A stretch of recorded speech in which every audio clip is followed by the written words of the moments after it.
Fellow Falcoholics, what is up? Welcome to the Falcoholic Lives Playoff Watch Party Divisional Round Weekend Edition. We're going to be watching the Tampa Bay Buccaneers, captained by the second most hated, figure in Atlanta of Tom Brady, against the even more hated Saints, hopefully dethroning them and sending them home, possibly sending Drew Brees into retirement. And I am Kevin Knight, joined by a group of great co-hosts tonight. First of all, Evan Birchfield. He is on Twitter at Evan Birchfield. Evan, how are you doing this evening? I'm doing well, ready to watch some more playoff football. There's been pretty decent games, with the exception of probably one, but pretty good football games overall.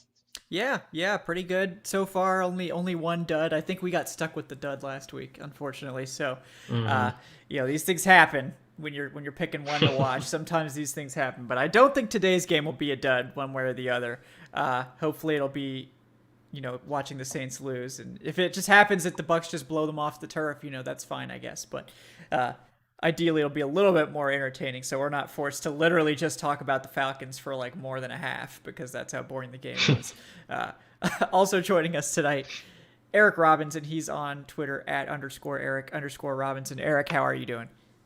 I'm doing pretty good, man. I'm ready to. I can't believe I'm saying this, but I'm cheering for Tom Brady. It feels weird, like wrong, Yeah, it feels Yeah. weird, but just like the same approach that Roddy took on Twitter last week. I'm just going to be honest with it. I don't like the Saints. Sorry, Yeah. I don't like them. I want to see them lose. And I need my GM in office next week. So yeah, go Bucs. Yeah, that would be nice to get Terry Fontenot in here as soon as possible. Get that off-season prep going. Also with us tonight, noted Matt Ryan hater Adnan Ikic at Say Which Way. Adnan, how are you doing this evening? I'm doing good. It may be a controversial take, but I don't hate Tom Brady. Oh, okay. I So mean, I don't you hate him like either. Tom Brady, but you hate Matt Ryan. This is I don't hate him. Oh, blasphemous. yeah, that noodle on Matt Blasphemous, Ryan yeah. has destroyed our franchise. Yeah, I mean, it's like, Tom Brady, like, yeah, he beat us in the 28-3 game, but that's more our defense's fault and us shooting ourselves in the foot over and over again. I'm not going to hate him for doing his job in that game. Oh no, I don't hate Brady. Yeah, My respect level went up after that game. I was like, yeah, yeah. any goat talk, yeah, you guys can have it. You guys can.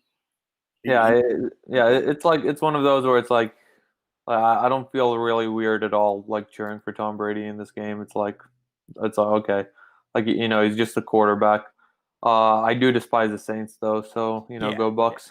Yeah, go Bucks. The Bucks are kind of like that, little brother. You don't get along with them all the time, and there's a very competitive streak there. But like at the end of the day, there's not really any hard feelings there. That's kind of how I feel about the Bucks. Like there's just the level of hatred's just not there. It's not the same compared to the Saints. The Saints just breed a level of hatred that I just don't really feel for any other NFL franchise, except maybe the Patriots, I guess. But the Saints are No, still pretty far ahead of the Patriots, even then.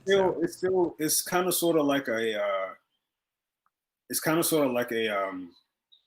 it's a respectable rivalry when it comes to the Bucks. You don't really. I mean, you talk shit back and forth every now and then, but it's nothing major. It's kind of Right. sort of like I mean, I live in Charlotte, so I deal with Panthers fans all the time. But there's even somewhat of a mutual respect between Falcons and Panthers fans. But when it comes to the Saints, like everything about their franchise, everything about their fan base is ass, and I hate Yeah, it. I have a visceral hatred for literally every single thing involving the Saints. I have a Everything. visceral hatred for the city of New Orleans. I have a visceral hatred for their owner who is, helping the Catholic Church cover up their atrocities. It's just everything. Sean Payton, Mickey Loomis, just hate everything about them. Yeah. Even hearing that their assistant GM is going to be our GM, like that took a few days. It's gonna take a minute, to get over that, and I totally sympathize with folks that are going through that. So the game has started, by the way, in case you guys were looking for our commentary. Bucks are facing a 3rd and 3 right now. They probably already got finished with that, but I'm watching the stream, not the live TV, so it's like slightly behind. Yeah, it's a great now. Yeah, so it is a 3-and-out for the Bucs with Gronk unable to come down with it on that Not third great. down. Yeah. Man. Disappointing. Oh, I'm just gonna let you guys know. Oh, what? Come on, Jesus Christ, Jesus Christ. Oh God. Has it begun? I hate the Bucs. God damn it. They get the punt blocked? They gave up a big punt return. Oh, yeah. That That's sounds a about punt right. return. Yeah. Yeah, the Saints are in the red zone already. Well, the Bucs are. I've often said, no, I'm just kidding. The Bears are the ones that weren't good, but the Bucs are really trying their best. Come on, man. Did you see the size of the Bucs gunners? They were all they look like huge linemen and tight ends down there. Those were the closest people. God, that was no wrap up that was at a all. bad tackle. No wrap up. He was just going for the big hit. Yeah. Mm-hmm. Not a great start. Not a great start. Yeah, guys, we're just gonna be hanging out. We're gonna be talking about the game, talking about random stuff, whatever comes to mind. If you guys have specific questions that you'd like us to get to, just throw those in the chat. We'll answer, whatever we can tonight. Hasn't been a ton of Falcons related updates over the past 2 days. I mean, there was the buzz on Dean Pease joining the staff, but that's probably the biggest thing that we were hearing to do with the Falcons. So he's wasn't there a Bears passing coordinator? Oh yeah, or something? Dave Ragone or whatever. Yeah, I think we talked about that maybe on Friday as well. Yeah, he's gonna come in to either be the offensive coordinator or some big assistant. So we'll see. We will see how that goes. right, and I know fans are going to look at the title next to his name, but I mean, come on, you gotta keep in mind who he had at quarterback. Yeah, Maserati Mitch. Yeah, the passing game wasn't that glamorous in Chicago, but look what they've had to deal with recently. So it was pretty good against us. Of course it was. Everything. I mean, everyone was good against us. Well, Mitch wasn't good, but Nick Foles was. I think we intercepted Mitch 2 times. Everybody has that breakout game, that career high game. Hey, we bought Marcus Mariota 3 more starts because of his game against us. Hey, that's true. Ago. Yeah, literally everybody. A punter was set the record for something. I don't know. Yeah, most consecutive punt returns for a loss or something. The Falcons will be the only team to allow a passing touchdown from a quarterback, running back, and a kicker in the same game. Of course, because it's the Falcons. Yeah, they'll do that. Yeah, it is what it is, man. Right. Yeah. AT2 asks what do we think is the most devastating loss in our franchise history besides the obvious one? No, well, it's only obvious one. It's only 15 minutes into the stream. Yeah. We're already going down this path. He kind of answered it. I mean, to me, it was 2012, right? We're going to talk about the first loss. Do we want to talk about the second one too? I mean, right. Yeah, I mean, it would be 2012 for me, so I would agree with his. For me personally, at 2012, but I will have to say a lot of the older fans swear by the 1980 loss. Yeah. Who were around for it because that team in 1980 also blew a big lead, and they were Super Bowl favorites too. Yeah. So, yeah, I can't really I wasn't really if I rewatched that game, it just isn't the same as living it. It's not the same, so. Especially you consider the fact that the Falcons had been terrible every single year until 1980. Right. I think they had made the playoffs once or something. Yeah. And in that season, that was the year. You can't really look at it now from the lens of, oh, we're in 2021 and this is just history. You have to look at it from, oh, this team has been dreadful for 14 years. This was our moment. And then you just blew a 13-point lead in the fourth quarter. Yeah, that's true. So is the 2012 one for you guys? Yeah, that would be it for me. Yeah, I mean, 17-point lead. We would have beaten the Ravens in that Super Bowl. I have no doubt in my mind. Yeah, I think so. I mean, Flacco was kind of playing out of his mind, but I think we were better. I think the Falcons matched up a lot better with the Ravens. Like the Falcons were a lot more pass heavy. I think we could have taken advantage of them a little bit more, whereas the Niners were more of that run first team. They kind of just played into the Ravens' strengths on defense. I thought so, but yeah. Well, we'll never know. But I think the Falcons would have had a pretty good shot at that one as well.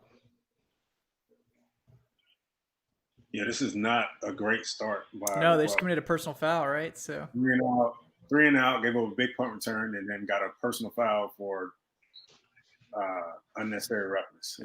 They forgot to call that helmet-to-helmet hit in Kansas City, so they had to get one in here. Okay, and he got hit with his shoulder.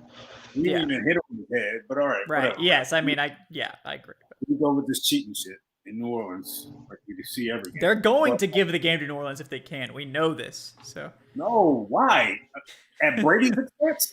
Yeah. No, they want Breeze and disagree. Rodgers. Yeah, I disagree. No, I disagree. I think they'd rather have Brady and Rodgers. Brady's a bigger name.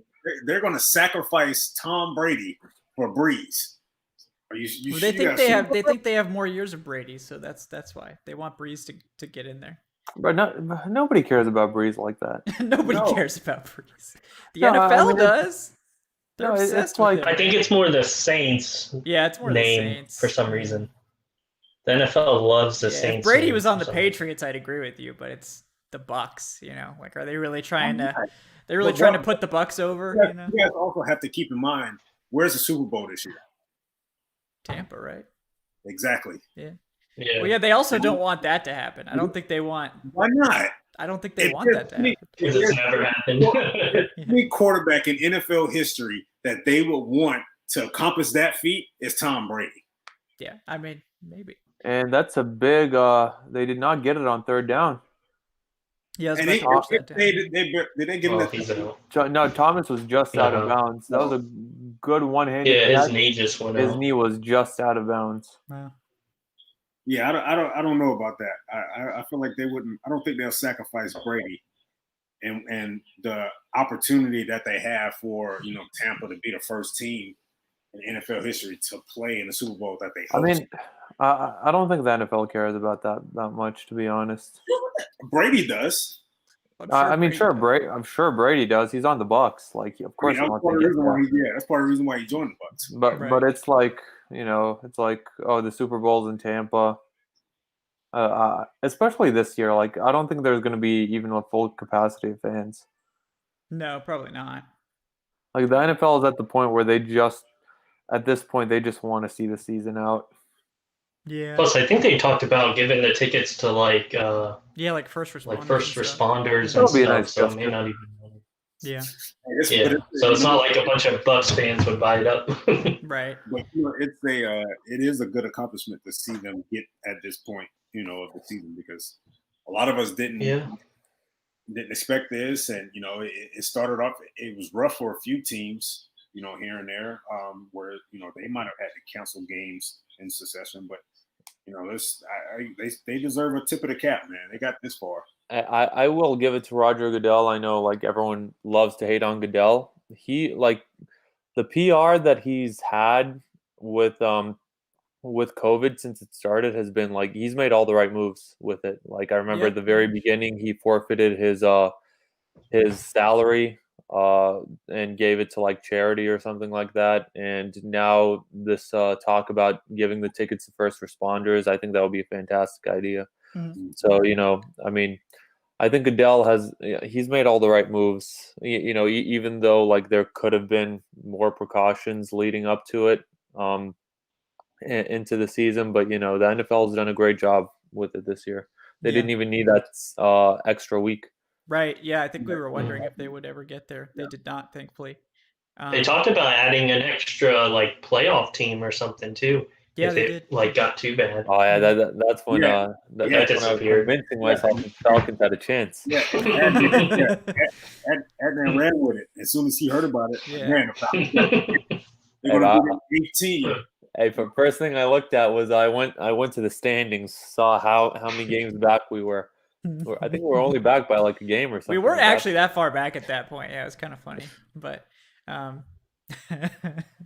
Adnan always had hope, so I can't fault him for that. I think Eric, you gave up after week 2, so Eric did not have hope at any point. But week 2 was the kicker. Yeah, week 2 was the end. No pun intended.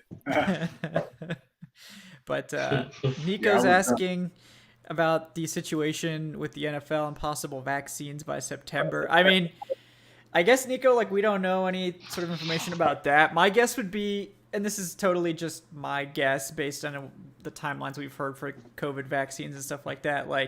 I think if you want to get a vaccine, you'll probably be able to get one by this summer, if you want one. So that would mean NFL players, assuming they wanted to get one, would be vaccinated by September. I would be pretty sure shocked. The NFL would make it mandatory. Yes. So I would be pretty shocked if they weren't vaccinated by time for training camp. Probably all sports leagues. Yeah. I remember. I know Charles Barkley made a very controversial comment the other night, saying NBA players and athletes should be get to jump in line for the vaccines. Yeah. No. But I completely disagree. Yeah. No. But I don't think there's going to be any concern about them being vaccinated for next season. I think they'll have plenty of time for that. You said something about them paying their taxes or something. Yeah, he said something about because they pay more in taxes, they should get privileges like that. Oh, I mean, don't get me wrong. I'm a big Charles Barkley fan. I really like Charles Barkley. Doesn't mean he has good takes. Yeah, inside the NBA, one of the best shows on TV. Period. But that was a terrible take, and his co-hosts, kind of let him know about it. Yeah. No, come on, man. They already get everything handed to them as it is. Right. They're already NBA players. They don't need any more benefits. Let the plebs have a chance. Yeah, this is lives we're talking about. Yeah. This is, it's a little more important than a sports league. I don't know why, but I thought Davenport was out. I guess that last week or something, or did I just imagine that? I thought it was Taysom Hill and Davenport. He was out of practice for most of the week. It's Taysom Hill and Murray. Latavius Murray's out. Yeah, I think Michael Thomas didn't practice most of the week too. But, we'll see. We'll see how healthy they are.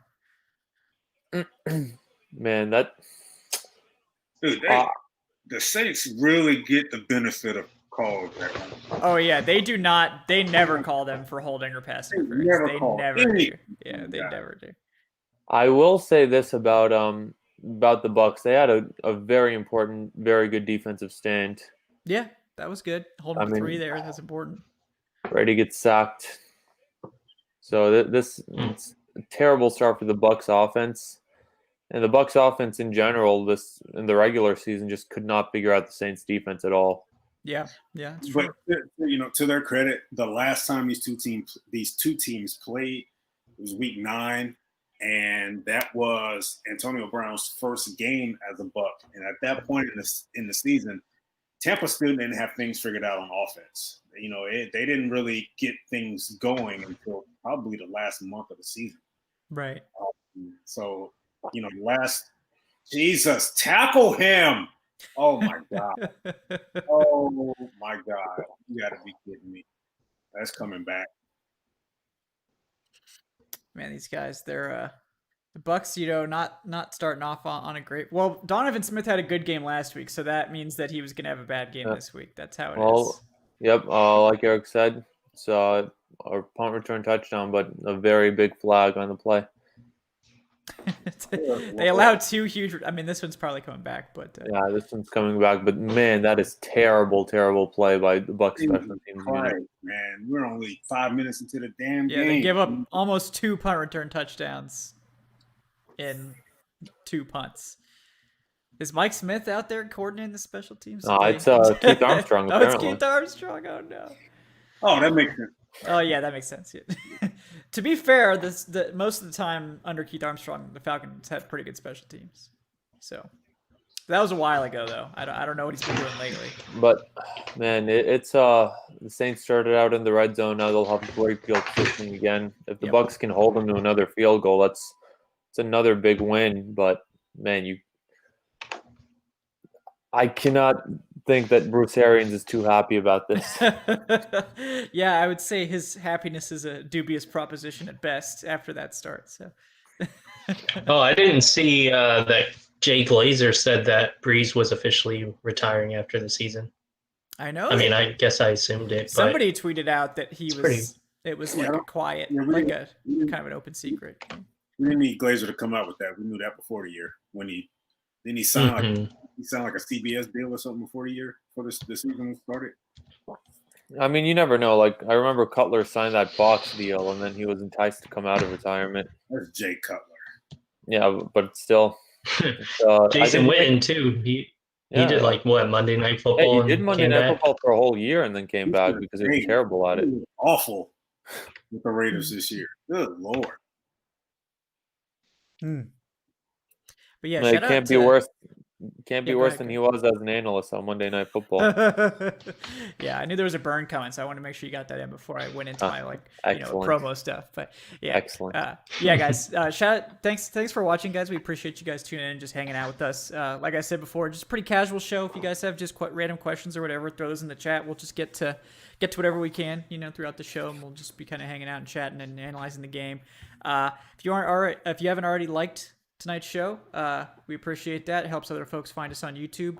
If you're not already subscribed, hit that subscribe button and check out all of our other stuff, the links to our Discord and Patreon and stuff like that, all in the show description. So again, thank you guys for your support. Yeah, so I guess people are asking about the Jets and their plans with Darnold. I mean, I guess there was some buzz about Saleh liking Darnold, but I don't know if there's anything to that or not. I mean, I don't think he would say, yeah, no, we're definitely kicking Darnold out of here anyway. I believe it. Yeah. I mean, he's a defensive guy, so I wouldn't be shocked if he wanted to trade down and get a bunch of defensive assets. But right. For sure. Plus, they might be in the whole Watson thing too. Yeah. At least one of the teams that could afford him. Yeah, the Jets could definitely afford him. They have multiple first-rounders next year.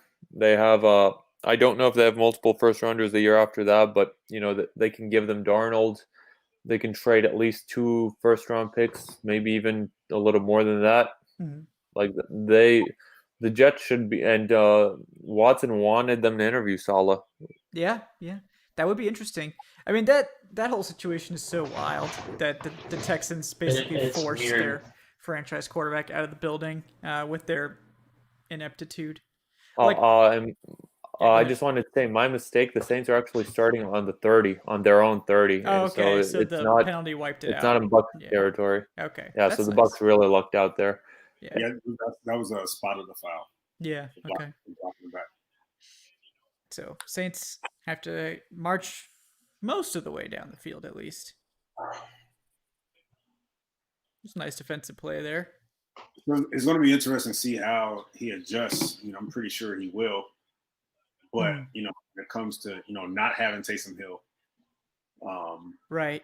Yeah, those deep throws. They're out of the playbook now. So they're out of the equation now. This is what's going to be critical for the Bucs in this game. That they're a blitz happy defense, so they haven't been doing it much now, but it's going to happen when both they're going to have to get at the Breeze. This is a timing based offense, and a lot of those routes are based off him getting the ball out in a certain amount of time. Right. So it's only a matter of time until he starts sending an extra defender, but they got to get back there. Hey, Breeze averages 283 yards a game.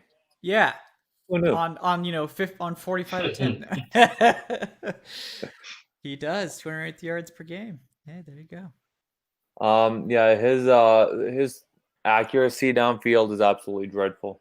And as I say that, the touch is still there. Like he's still accurate with the ball, but it takes so long to get there. On third, they send a slot blitz, doesn't get there. Yep. Blitzing against Drew Brees doesn't really work, man. He's pretty good at dissecting it, so you're gonna have to figure out a way to get pressure without the blitz too. Yeah, you are. But I mean, I feel they have a good enough front four to do that with Pierre-Paul, with Shaq Barrett. Right. I think they have a good enough front four to be able to do that. But again, that's Bowles' bread and butter. Yeah. Dallas. So it's hard to get. We saw it against the Falcons. When he turned it on. Oh, he turned it on. Yeah. The difference is Dirk Cutter can't figure out how to. Oh, we're kicking. We still kicking guys now. Good job, here, Paul. All right, let's trip runners up. Oh my God, you idiot! Wow. Bro, like, did he think that he was gonna get away with that? Guys actually think they're gonna get away with that. Like, there's a ref like 6 yards. He's like right there. It's right. Oh, right man. here, dude. Bro, to his credit, at least he didn't go up to the ref and like argue his case about that. Oh man. Jeez. Is that Dante Fowler? Did we trade him to the Bucs before this game? What happened? Yeah. Yeah. Give him a little Karate Kid action there. Oh, guys. You know what I'm seeing? I'm not seeing any wrap up tackling. No. Well, you know, this was. Everybody's going for the big hit. They're trying to go for the blows, man. Trying to go for the blows. Is Mike Smith still there? What happened? Yeah, this looks like a Mike Apparently Smith defense so. right now. Yeah.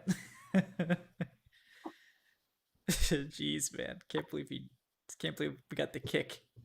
Got the kick already. How did Andrews Pete make the Pro Bowl again? Name. And it's like God, if he plays for the Saints, that's also why. Even then, it's his name. Yeah. He's literally one of the worst guards in the NFL. Yeah. Yeah, he's really bad. And they also paid him a crap ton of money, so you know. You say that and he falls over on that play. Yeah, he's not good. So I don't really understand it either. Oh, Michael Thomas, no Pro Bowl, huh? Weird. It's almost like he's mediocre. He also didn't have a touchdown this year. Yeah. It's almost like he's not great. All that heat that Saints fans were giving, to Julio for not scoring touchdowns, and their number one guy didn't have a touchdown all year. Yeah. Now, granted, he missed some games, but still, not one Julio touchdown. missed some games too. He got some touchdowns. No, they make the Julio injury prone argument, and then Michael Thomas. Right. Like, I think he played like 2 games this year. Yeah, it's true. Julio had 6 touchdowns this year? Something like that. Julio also never got suspended for punching a teammate in practice. Those are the intangibles that Julio really has the leg up on. I will say though, if Julio did ever punch a teammate in practice, I'd figure he like had it coming. Oh yeah, whoever it is. And he probably would have died. You know what you would have to do to piss Julio off that much for him to punch him in practice? Like, this is a very mild-mannered guy. Yeah, Like, he doesn't really do that. Yeah, so you must have really been talking some shit. So you must have really been a jerk for him to punch him.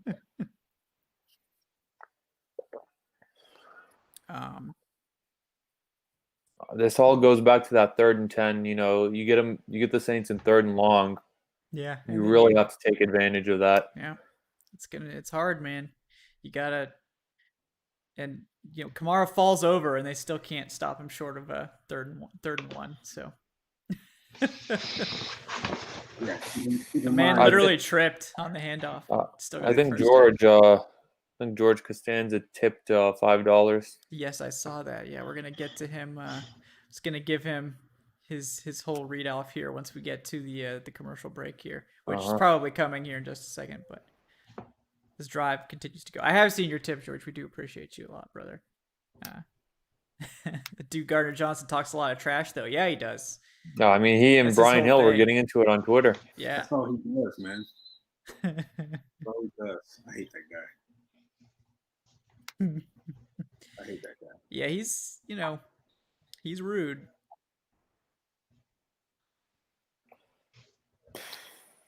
This has been a terrible first quarter so far. I'm not enjoying this at all. I'm not enjoying this. Nope.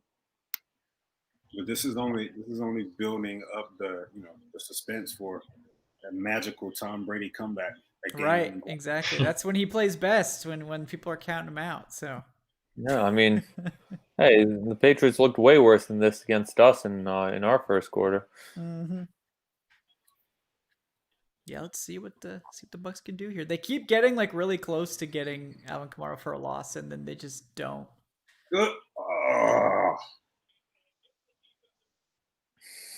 These Bucs, man.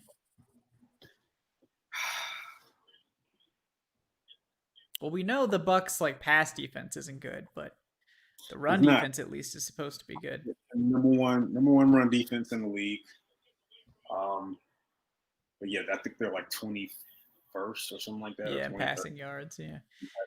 Whoever Sean Murphy Bunting's on is gonna get a lot of yardage. So. Oh my God! Just drop that pick. Why don't you? Yeah. I mean, You really also, Will Lutz also is not automatic anymore. Like, if you can stop them, outside the red zone, then it's not an automatic 3 points the way it used to be. Yeah. He's But, having a down year. Him and Harrison Butker too. Yeah. Yeah, you can't really count on him missing kicks. You have to do your job on defense. Right. Yeah. You should. But not yeah, depend Harrison on that. Butker, he led the league in missed extra points this year. Yeah, man. And He then, was not sharp today. Yeah, and then you have Justin Tucker missing twice in the same game from inside 50. I When was the honestly last time that's happened? I honestly thought he was going to miss his third one too. It was close. No. That third one was close. Yeah. He was stretching that one. Yeah. That was a weird game. It was a weird game. It's a weird one. All right, let's see.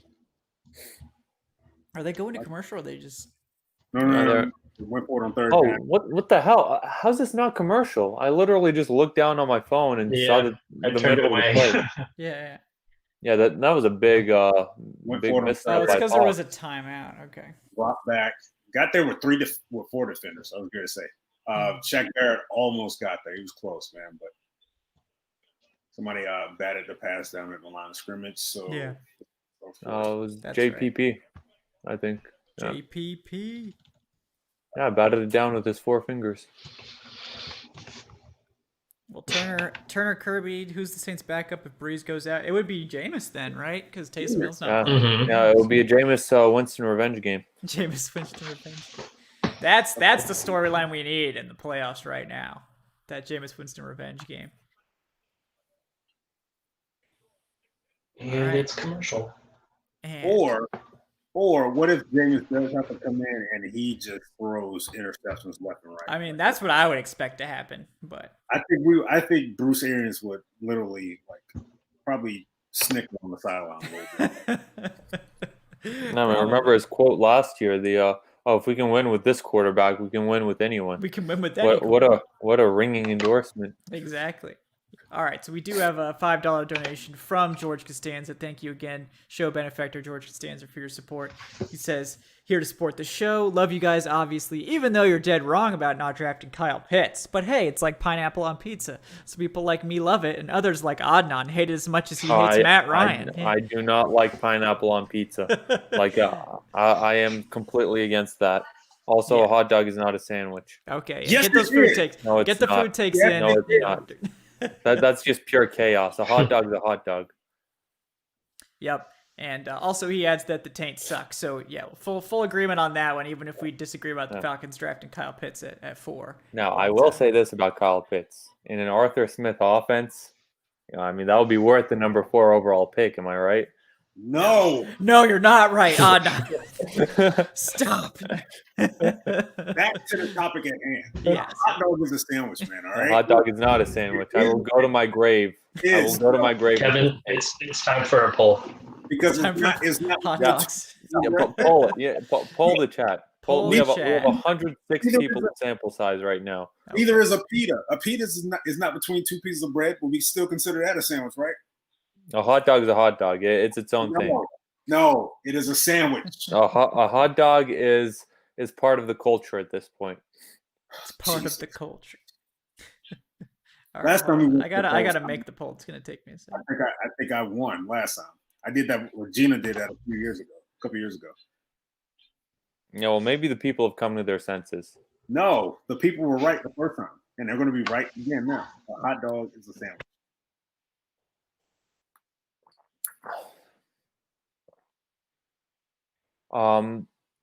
So just going back to the game real quick. Good stand by the Bucs defense again. Back-to-back field goals given up. It's not ideal to give up 6 points, but if the offense can get going and score here, then they should be in decent shape. If they score a touchdown here, then it'll be really good shape for the Bucs. Well, you got to. I pointed out before the game that the last 3 games, the Bucs have averaged 40 points per game. So if you're a team like the Saints and you had 2 possessions that deep in the Bucs territory, and you only come away with 2 field goals, man, you got to feel like that may come back and haunt you at that point. So just file that away for later. Yeah. So that defense getting those stops early. Yeah, if you want to beat Tom Brady in the playoffs, you need more than field goals. Oh, trust me, we would know, because apparently 4 touchdowns wasn't good enough. Sorry, guys. I just. In fairness, had we scored 1 more field goal in the last 3.5 quarters, we would have been fine. Right. All right, guys. There's your opportunity to weigh in on this very important topic today. Is a hot dog a sandwich? You can vote yes or no. So there you go. The answer is yes. The answer is absolutely we're gonna not. let the people decide, because I'm not gonna. I'm not weighing in, so we'll let the people. No, decide. you should have just made it both options no. No, it is a sandwich. It is a piece of meat between a piece or in between a piece of bread. It is a hot dog a sandwich? Option Yeah. 1, no. Option 2, absolutely not. Absolutely. A pita is a sandwich. If a pita is a sandwich, then God damn it, so is a hot dog.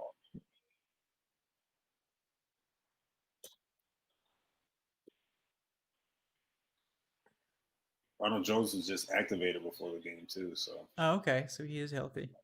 Yeah, it's. I wouldn't say healthy.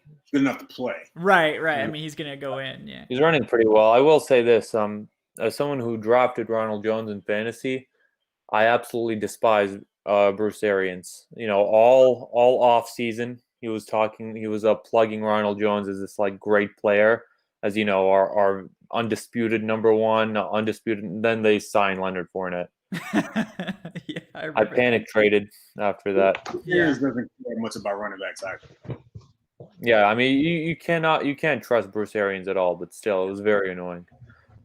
Yeah. Plus, there was hype on what was that guy's name? They drafted him early. I think it was 3rd round. Running back Vaughn. Oh yeah, Rashad Keyshawn Vaughn. No, Keyshawn Keyshawn Vaughn. Vaughn. Yeah, Keyshawn Vaughn. And then he really didn't do anything. No, he wasn't a 3rd round prospect to me, so I was. They also signed McCoy. This is a very important moment. It's time for the Bucs to be aggressive here. Yeah, I can't believe in they my didn't get opinion. that. Are they going for it? I don't know yet. Yes. This is Tom Brady sneak territory. Yes. Yeah, it's within a yard. They need to sneak it. It's a few inches. You need your offense has gone 3 and out twice. You absolutely need. You got it. Yeah. Yep. Brent Wenson, thank you for the subscription, by the way. Thank you, brother. We appreciate you. Where is the ball? And by the way, David, we know the Falcons aren't taking Kyle Pitts in the 1st round. We were speaking facetiously. Yeah. I know George is a big Kyle Pitts fan, and I think someone is going to take Kyle Pitts probably in the top 10, at least the top 15. I do like Kyle Pitts, but the Falcons just aren't going to take him there. Now, like I said, if they trade down into the later teens, I think it's more of a conversation. Ooh. But, at 4, it's not conversation, in my opinion. But I think we, I wasn't when you guys did the, you guys pretty much did the reaction show the other night, with Arthur Smith getting hired. You guys went over everything, but I think his hiring is going to alter the draft strategy considerably, in this situation. I still think a quarterback is still in question, but I think the likelihood of taking a quarterback probably decreased with the hiring of Arthur Smith. Yeah, I agree completely, because Arthur Smith can, I think, make Matt Ryan into a Pro Bowler given his scheme. Right. But it all depends on if Arthur Smith is willing to roll the dice on life after Matt Ryan, because you're never going to have a better opportunity. Well, I think he's willing to go. I think he's willing to even wait until round 2 maybe to take a guy like Mac Jones out of Alabama. I don't think I think them taking a quarterback in all likelihood, I think this team is probably going to trade down. Yeah, it's up I there. wouldn't be mad at a trade down. I'd be against going this quarterback in the second round. Why? I think if you're going with your guy, if you're going for the heir apparent for Matt Ryan, then go with the guy with the highest potential. Well, I'm just saying if they don't go, No, I agree. Anything's on the table. And Antonio drops passes. Antonio Brown. Yeah, I didn't know that. Oh, he does if he plays for the Bucs. Wow. I Wow. never knew that. Wow, he drops Never heard passes. of that. That's incredible. Yeah. It's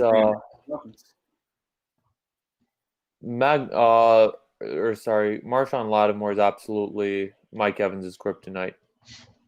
Yeah, I don't really get it, but Evans really he can never get going against Lattimore.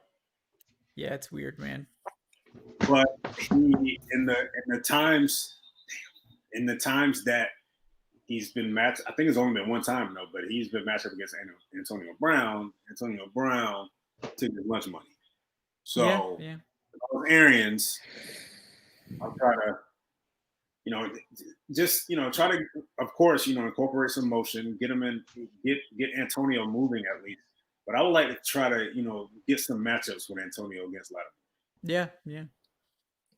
The refs just did they change the roles or something? I've noticed they don't let them play through it really anymore. That time they did. It depends. It seemed like they used to all the time, like a decade ago. It depends. Offside versus neutral zone infraction. It's just, I think it's the referee's discretion. If it's neutral zone, then it's automatic 5 yards. That looked like it should have been offside, and they should have let him play through it. Evans made a nice back shoulder catch for a first down, but because that was a first down. Yeah, that's ridiculous. And ball don't lie though. That was a great call by Bruce Arians and Byron Leftwich, or maybe it was an audible by Tom Brady, but he saw the pressure off the edge and he audible to a screen pass to Godwin. Yep, that was smart. Very smart. No, I see the people have spoken in the poll. It's early. Yes. Yes. The poll only ran for 5 minutes, but what was it? 55? It was close. 55% said no. 45% said yes. So it wasn't a resounding victory. I'm taking it as a decisive victory. There is some controversy there, but it's all right. If I lose, I'm just going to claim voter fraud. And maybe I stopped the count too soon. Maybe that was it. I stopped the count. Is it a Stop the Steal protest coming up? Yeah, that's all the politics. That's as far as we go. Okay, guys, I promise. So. We're not doing politics. Yeah, no. It was a poll and a vote, so it was somewhat, relevant to that. For a little bit, right? Yeah. That's allowed, but all right. Yeah, George, I do see. Well, that was a fun half. Quarter. That was just the first quarter. Yeah, we're gonna be here for an eternity. Select. We had a great, very scientific poll to try to determine whether a hot dog was a sandwich or not. And apparently, the poll said no. The people have spoken. The people, according to our viewers, the people have spoken. The people have spoken. It is a sandwich. Hey, I'm not one to go against the will of the people. Especially this is a very democratic show. Okay, really? So you're not of all people, really, Adnan. Yeah, they're absolutely correct. Just to let you guys know, Adnan talks about you guys after the show. He craps. I say I love the people. Even though the people have dubbed me this Matt Ryan hater, but you know what? I'm going to run with it. Yeah, he's still very. You know why? You know why I'm going to run with it? Because that's what the people want. The people want the bit. Okay, I don't argue with the people. Yeah, I'm a man of the people. Yeah. I'm a man of the Falcoholic viewers. Yes, always respecting the viewers. Absolutely. I'm once again asking you to like and subscribe to the Falcoholic Live. Okay. Okay. Speaking of, Yeah. George Stanza with another $3, by the way. He says, Kyle Pitts is a freak. He's uncoverable. I can make the argument that he's the best player in the draft. And you shouldn't pass up talent to draft need. Change the subject. Yeah. Now, I mean, I think if you want to try to make the argument that Kyle Pitts is the best receiver in the draft, he's not. I think, like, in terms of what he brings value as a receiver, I think that's a discussion worth having. I don't know that I would have a strong take on saying that he was, but, like, if you want to say he's the most valuable receiver in the draft, I think that's a discussion that you could have. I don't think he's the most valuable player in the draft because I just don't think there's ever a situation where a tight end is objectively going to be more valuable than a top-tier quarterback. A quarterback, yeah. But or even a receiver at that point, a number one receiver. I mean, it probably depends on your offense to some extent. Like, you could probably make the argument that, like, Travis Kelce is more valuable than any receiver on the Chiefs. So if you think Pitts, I think so. Kelce's clearly their number one target in Kansas City. I think that's only because of the offense. Well, that's what I'm saying. Like, depending on the offense, it might be the tight end is more important. But that's like if you think Kyle Pitts is a Kelce level tight end, then you probably think he's the most valuable receiving threat in this draft. So if that's the argument you're making, I could see that logic. But I think in a lot of offenses, dominant though. Yeah, and I think he could. Like, be. if he's just average, it's like you used a second and then a first rounder in back-to-back years on tight ends who are just okay. Right. If he's if he's like Travis Kelce, then yeah, that's a no-brainer. But unfortunately, we wouldn't know that until it's too late. But then hindsight's going to be rough. I mean, I will say though, if T.J. Hawkinson can be a top 10 pick, Pitts can be a top 10 pick. I think Pitts will be a top 10 pick, but like I just don't think it's going to be to the Falcons. That's all. Like I do really like Pitts. Yeah. It'll be to a team that really needs a tight end. I mean, like I said, they just used basically a second-round pick on Hayden Hurst. If they're bailing on him already, that's probably a bad sign. Bro, Kyle Pitts just like carried Kyle Trask to New York as a Heisman finalist this year. Yeah, like he's a really good player. Like I have no doubt he's going to be like a monster at the NFL level. Yeah, I'm pretty confident. Yeah, it's tight end's a luxury pick though. And it's a luxury pick that you shouldn't be making in the top as a team that is picking in the top 5 because we just went 4-12. Yeah, I mean, I think it would be really fun to have Pitts in Atlanta. I just don't think I would do it personally. But like, if you really love Kyle Pitts, like I'm sure there is going to be like, would I be shocked at all if the Panthers, for instance, took Kyle Pitts at like 7 instead of a quarterback? I wouldn't be. But I would. I don't think there's I can't think of a team that's in need of a tight end in the top 10. I mean, the Panthers desperately need one. They don't have any tight ends. They don't have a quarterback. I'm saying, what if there's no quarterbacks left? What if they can't trade up and the 4 quarterbacks are gone before they pick? They still don't have. Do the Bengals have a good tight end? Oh, they don't have anything at linebacker. They don't have anybody to replace Kuechly yet. You know, they still need help at corner. I would say those are more critical needs than a tight end. Yeah, they would. If that's not the case, I think they will go after Parsons or go after Patrick Surtain. They might. Yeah. Bro, Gronk, man, come on. Gronk. Do you guys feel he should have came? He made the right decision. He's still a good blocker. Yeah. My apologies to Gronk. That was a great play by the defender. Yeah. I'm not certain that this should have made it a jump ball.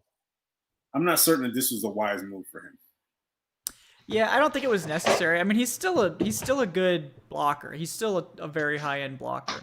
But as far as like the legitimate game-changing, the Kyle Pitts like receiving threat, I guess. No, he's not. Not anymore. He's not. Yeah. He's not. And I will admit, I'll say this right here on air. I thought I was one of the first that believed like, hey, he's coming back. I felt like he was going to be fine.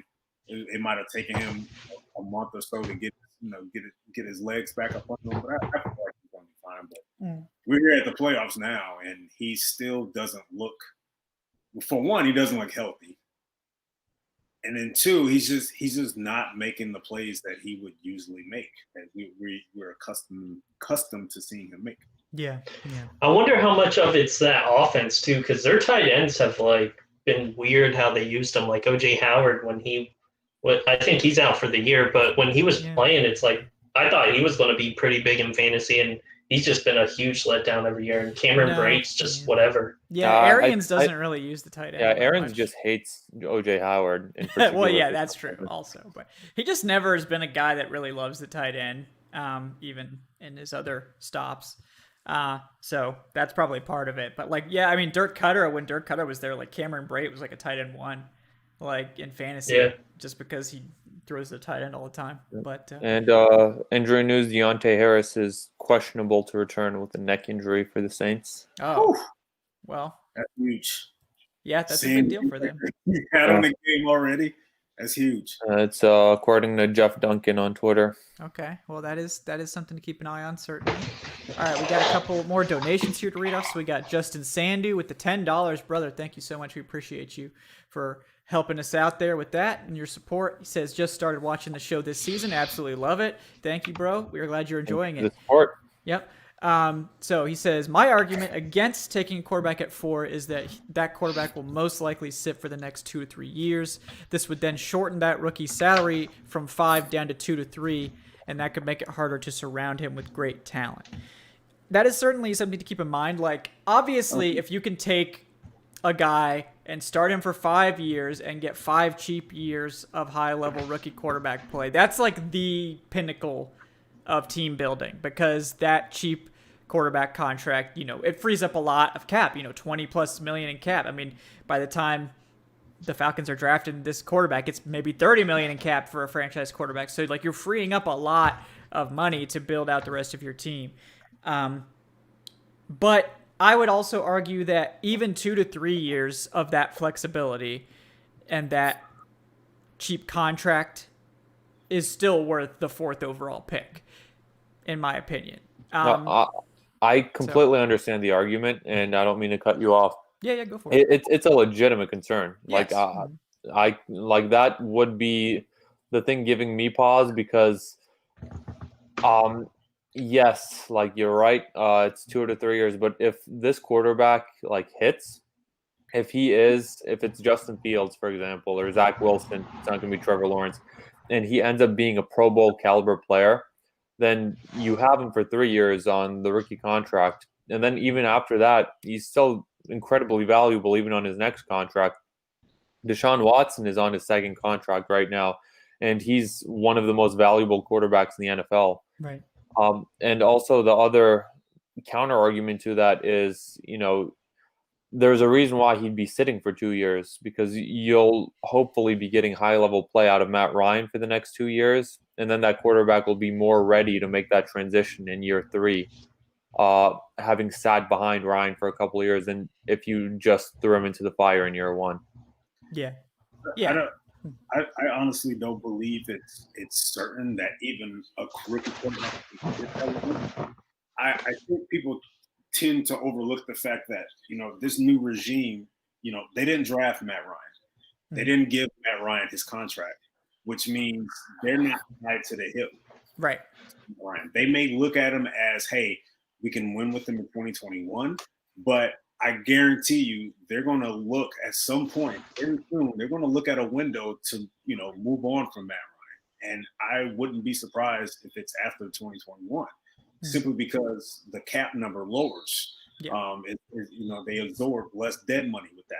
So to say that he's going to sit for the next 3 or 4 years, I definitely would not go out on that limb. No. I think it's 1 to 2 is what we're looking at if they draft a quarterback. Yeah. Even if he were playing well, even if Matt Ryan was playing well,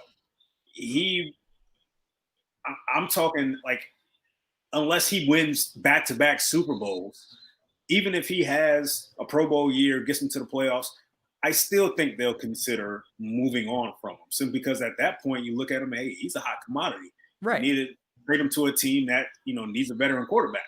So you would dangle him out there on the market. But this new regime, they don't have any ties to Matt Ryan whatsoever. And then your owner has already came out and said, hey, if they want to move on from Matt, I'm not going to stop them. Yeah. Yeah, and like, I did a video about it. We've talked about it on the show also, that like Matt Ryan's contract is totally unwieldy in 2021. They're not going to be able to do anything with him. So there was, I think earlier in the offseason there was this, belief out there that like, oh yeah, they're going to trade Matt Ryan or they're going to cut Matt Ryan. Like, no, that's totally not going to happen this year. 2022, no. It's possible. It's still not great, but it's possible. And then 2023, it's like really easy. So it just to be technical, they can't. Oh, good. That's what I'm talking about, Bunning. Murphy Bunning did something good. What? Touchdown, baby. Damn, Eric, you're a whole play ahead of us. Yeah, that's okay. As long as someone's excited, that's fine. Well, the fans aren't going to even know that, like, because it's going to be another like 30 seconds till they see this anyway. Yeah. So, yeah. But it's the principle of it all. It's the principle of the thing. Here's the thing. When it comes to Matt, they can trade him this offseason. It's not that it's impossible. They can do it. It's just financially irresponsible for them to do that because they'll have to swallow almost like over $40 million in dead cap, which means they're not going to be able to do a damn thing in free agency. And this team already has only 30 players on the contract next year. So the likelihood of them trading Matt Ryan this offseason is like slim to none, man. Like they're not going to do that. They'll be committed to suicide by doing that. Seriously. Yeah. Man, Michael Thomas just got punked by the Bucs' worst corner, man. That's you love to see it. You love to see it. No, you love to see it. You love to see it. Yeah. Bunting, it's gonna be first and goal, but fantastic play. After you guys were talking that shit about him, he heard y'all. He heard, yeah. Murphy Bunning's got the the earpiece getting our takes.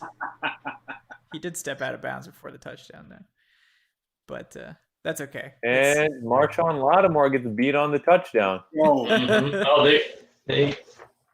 By Mike Evans. Yeah, there is a delay for folks asking, like, So like some of us are watching a stream of it, which is already delayed, and then our stream is also delayed, probably like 10 to 15 seconds, just because I'm already at the works. But you guys are. I'm already at the kickoff. You guys are way behind. Yeah. Because I have to watch it. The way this works is whatever we say, it shows up 15 seconds later in the stream. Yeah, that's just the nature of the stream. Like YouTube has to like process it and receive it and then post it, so it's like a few seconds behind. And then my stream through Fox Sports is just inexplicably also behind the live broadcast too. So go Bucs, good job there. The next donation, by the way, also kind of deals with this topic and kind of brings up another reason why I think it's smart to pick a quarterback at 4 if that's the route that the team wants to go. So JB Edwards with the $10, brother. Again, thank you so much for your support. We appreciate you, man. Says great work as always. Appreciated. He says, if we see no QB this year and we do a trade down, how do you guys feel about potentially mortgaging the farm similar in like an RG3 trade for our next QB later on? I would hate that. Have to. I mean, you'd have to, but like I would hate that. Like I feel like if you like one of these 4 guys and that guy is there at 4, you get him now. You don't say, let's punt on it and hope that we have an opportunity to trade up for somebody we may or may not like in a future year and get rid of all this draft capital, when right now we could just not get rid of all that draft capital, draft our quarterback now, and then just have him without having to worry about it going forward. Now, that obviously assumes that, the guy we pick at 4 is good, which is not a given. But we can only assume at this point that guy is good. Because if the guy you draft at 4 or the guy you trade down and draft at whenever is bad, then it doesn't matter what you did because you screwed up and drafted a bad player. But so we're working under the assumption that the player they pick is the correct player for these sorts of discussions. But what do you guys think about that? Would you rather trade down this year and then possibly trade up next year, or vice versa? To me, I would rather go that route because of the fact that you got to think about it this way. Let's just say hypothetically, best case scenario, they come in, Arthur Smith comes in, they get to the playoffs this year. They may not be able to get a top tier quarterback next year sitting, drafting in the late 20s. So I'm looking at it as if they do, why I'd rather trade down, garner some picks this year, load up on defense, get a couple guys on offense, and then look at maybe punt to next year as far as that goes. Or I do consider a guy like Mac Jones as a possibility in round 2. But like you said, Kevin, going after your guy, like that's what franchises do, man. That's what they want, even if they're in a situation where they have, some security at the quarterback position. If Arthur Smith and Fontenot, they see their guy, man, they're going to get him. Yeah. And it's not going to mean that Matt is on the ouster immediately. It's just that's who they fell in love with. So yeah. I will say this, though. I'm not in love with next year's quarterback class. No, next year's quarterback class. I mean, you never know. Like Joe Burrow came out of nowhere that year. You never really know with these guys. Like Zach Wilson this year. I mean, he had a decent year last year, but this year was special. So. Right now, I think the best. Who would be the top? Howell? Maybe Ritter if he has another great year. I don't know. Ritter, possibly. Spencer Rattler. Yeah, Rattler if he has a great season, maybe. But we don't know. But I don't think it's going to be as strong as this year, where you probably have 4 guys that could be top 5 picks. So. No offense to Sam Howell, but I don't see Sam Howell in the same light as I see Trevor Lawrence or Justin Fields. No. I'm firmly of the mindset you go get your quarterback right now, and you don't kick the can down the road because that's not something you want to mess with, because you'll see with the Saints next year. They're going to have to start Taysom Hill. Right. And as good as Taysom Hill was against our against our hapless defense, like he's not a good quarterback, and the Saints are going to struggle even with all of the pieces around him. They have Michael Thomas. They have this very good defense. The Saints have one of the 5 best offensive lines in the game. They're not winning more than 7 games with Taysom Hill as their primary quarterback. Yeah. So you don't want to be stuck in that situation. Oh, and they're also going to be in cap hell, despite the fact of all of that. If you thought the Falcons cap was bad, look at the Saints cap. Yeah. Go get your guy right now, and you don't worry about that. You just bridge the gap. And I know a lot of people don't want to see them go that route, man. But even if they were to take a quarterback at 4, it's not going to kill the draft. No, it's not. They're going to have about 10 picks this year when you add in the comp picks as well. Yeah. They're going to be fine. They're going to have room to replenish on defense. But like Adnan said, man, that's something you don't want to mess with, because you continue to kick the can down the road and say, hey, we'll get a quarterback when we want one. It's not a guarantee, man. I remember there was a time where EJ Manuel was the top quarterback coming out. He was the only first-round quarterback that year. That happens, man. I don't want to be in a draft like that, and they need a quarterback. No, yeah, and it's. I do wonder how they're. Go ahead, yeah, go for it. Yeah. Oh, I just want to say, I wonder how their experiences kind of play into it, because Fontenot especially has been his whole time he's been with Breeze. Like he hasn't had to deal with a rookie quarterback or anything like that. And then the same with Arthur Smith is like he saw the whole Mariota like thing go down, and then it's like he got Tannehill there and doing perfectly fine. So I wonder if that plays into it at all, since they haven't had either one kind of that rookie quarterback come in, how to handle that whole situation. Yeah. If you guys remember not too long ago, man, how close the Saints were to possibly getting Lamar Jackson. And we looked at it at that time, and what did we say when we heard that? We said, like, man, oh no, yeah. I hope they don't make that move, because we knew in the back of our mind, like, that would be a smart move to help them post Drew Brees. So, you look at it then, they were really, entertaining the idea, but, it's, you can fairly say it may cost them when Drew Brees is gone, and they didn't go and get a guy like Lamar Jackson. There's no may about it. It'll absolutely cost them. Like they moved up all the way for Davenport. Who's been like a good edge too, but like he's been fine. You expect way more for two first-round picks worth. You would expect him to be like a Cam Jordan level player, and he's more like a second fiddle to Cam Jordan. Weren't they planning to get Mahomes that one time too? And then when the Chiefs jumped him that year, and they took Lattimore. Right. Yeah. So they were planning on going that route.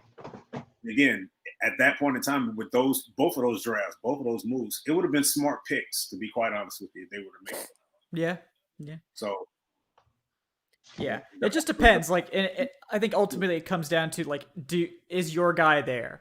Right. Like, if your guy is Justin Fields and he's there at 4, you go get him. If that was who you circled on your board as this is the quarterback we want, and he's there, you draft him. You just do. But say it's Trey Lance is your guy and he's there at 4. You want him. Okay, you draft him. But like say, if your guy's not there, you shouldn't just take any quarterback available because that's it. Like it needs to be the guy that you want.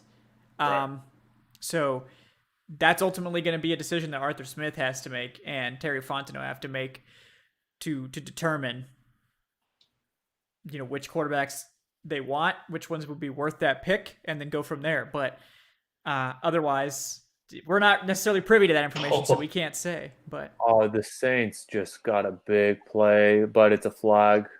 Hopefully an illegal formation. Oh man, is Jameis Winston coming in? No, I'm sorry, Kevin. I just completely spoiled that for you. I'm sorry, Kevin. No, I mean, I saw Jameis Winston coming in when you said that. It's like, oh man, somebody who can actually throw downfield. There's no foul. There's no foul. It's a touchdown. Yeah. That all happened because of that holding penalty on 3rd down, where the refs blatantly ignored the hands to the face by Jared Cook. Oh, yeah. Yep. Well, the Saints need Jameis Winston to come in to throw touchdowns for them. So this isn't going so great, I think. I love Charles McDonald. What'll be interesting Go ahead. Soon is we don't actually know, at least I don't think we know, the thoughts of Arthur Smith and Fontenot, like specifically on Matt Ryan. Like they haven't mentioned him obviously previously because, Smith was just hired and Fontenot's not yet hired, but hopefully we'll learn that, very soon, because that's what I'm most interested in. Like when they have their first like press conferences and stuff, you'll kind of get an idea, hopefully, of like where they're at with Ryan and how they think of him. Yeah, that's a good point. So I'm interested to see how that develops. Man, that's wild that they. I can't believe the Bucs thought that was going to be a wildcat play. That's some stupid defense right there, man.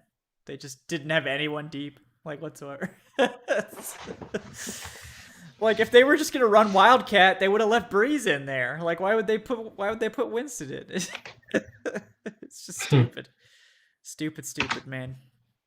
I hate the Bucs. Yeah, they're just dead Bucs defense, man. It's not great. But yeah, I mean, I it just really depends on what the team wants and which quarterbacks they want. That's ultimately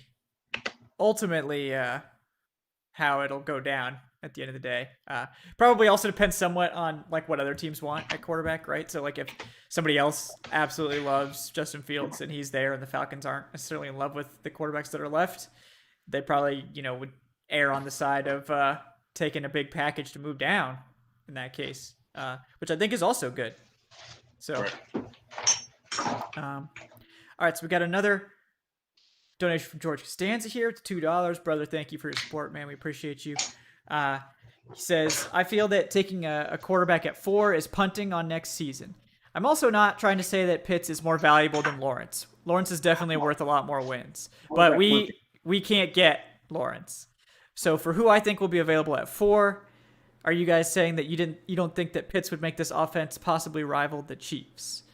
I guess I think that Arthur Smith is going to do a lot more for making this offense rival the Chiefs than any single offensive player would do. That's just my opinion. Like, I don't think the Falcons talent-wise are that far off from the Chiefs. I don't understand how you can look at the team, look at that roster, and say they need to take a power pitch in the first round. Come on, man. It's really fun, but no, it's I mean, I the quarterback. Why am I drafting right in? Yeah. Well, there's also no pass rusher that's worth a top 5 pick, so that's part of it too. Well, at least I'd rather trade down than anything else. Yeah. I mean, I would take Surtain over Pitts. I would take Farley over Pitts probably. They don't have a free safety. Something. There's no safety. There's no first round safeties. Michael Parsons is there. Yeah, I would probably take Parsons over Pitts. How can you look at this team and say, man, they need Jamar Chase?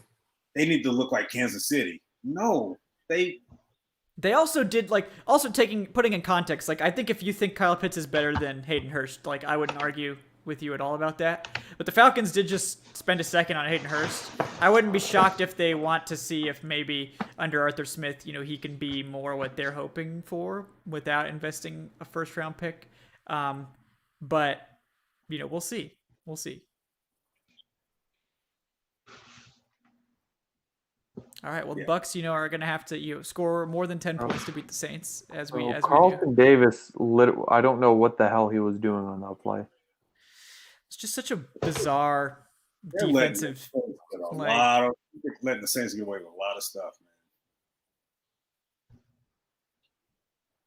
Yeah, I think the safety was supposed to, or somebody was supposed to cover that receiver, and they just stopped. Yeah, Davis just started running. Yeah. They're congratulating Jameis for throwing a touchdown pass against his former team. Who cares? And who cares? Wide open one too. I mean, I could have thrown that touchdown. Hey, bro, who cares? Like, seriously. I probably would have needed him to slow down. I think my max range is like 30. Let him play the rest of the game. How about that? Yeah. I guarantee you won't let him play the rest of the game. They're going to put Breeze in again so he can throw another pick 6. I'm absolutely rooting for the Bucs here, but part of me does want to see Drew Brees in that frigid Lambeau Field weather. Just get pantsed by Green Bay. Yeah. I mean, that's what's going to happen if they, if the Saints win, is they're just going to go to Green Bay and get crapped on. I want him to lose in his final home game. That's how you ride off in the sunset. You have to give him way too much. Hell no. This is his last home game. He's losing. Yeah. I mean, don't get me wrong. I'm absolutely 100% rooting for the Bucs, but I don't have any fear of the Saints going to the Super Bowl. Yeah, me neither. Oh my God, Tom Brady. They're saying that was caught? Yeah. And of course, there was no. Oh, Brady, that was absolutely awful. Well, nope. Hell no. He got 1 foot in. How you missed that? You're right there. Yeah, I was going to say, he didn't look close. That's not even – that's a whole yard out of bounds. Oh, my God. He's a foot and a half. That's awful. Yeah, I did not try to drag the foot at all. Oof. Yeah, that's coming back completely. And that ref is sitting right next to him. Right there. Goodness. Yeah, how are you not watching the feet? Like, aren't you trained to watch the feet as a ref? Yeah, it wasn't even close. Oh. My goodness, man. Yeah, he wasn't looking at his feet. Not at all, the ref. So not at all. How you? That's pretty silly.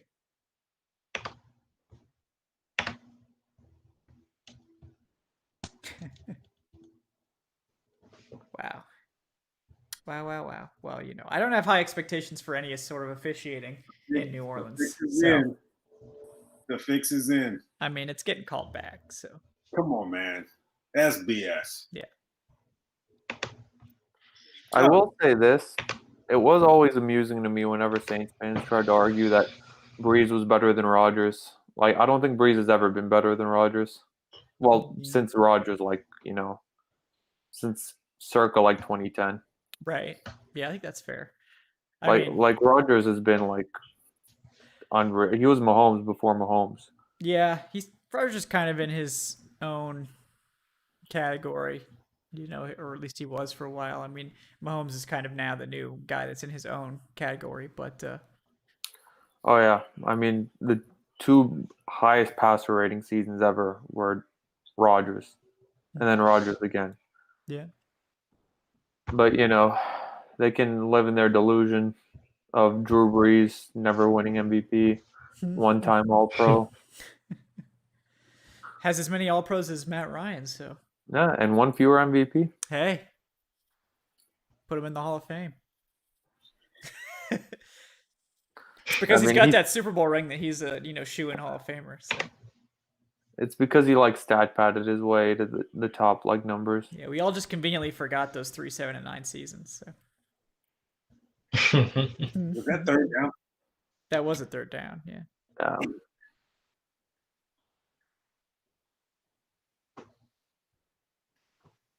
Do you Is Harris back in? I don't know.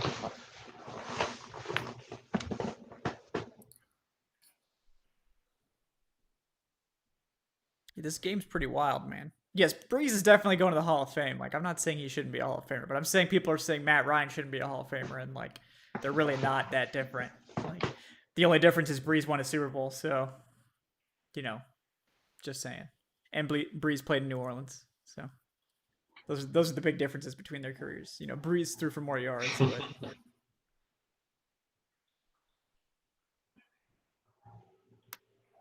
it's not an interception. That's a different return guy. Well, that was a much better result for the Bucs than the last 2 punt returns. Yeah, he almost kept his balance there. Yeah. It wasn't even a clean tackle.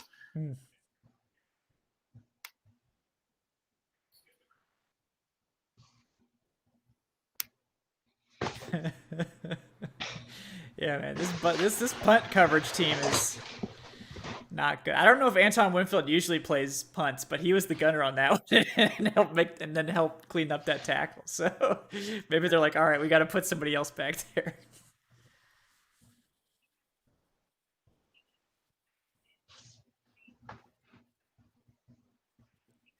You know what's insane? I bet Winfield's dad played with, because obviously Brees was around still.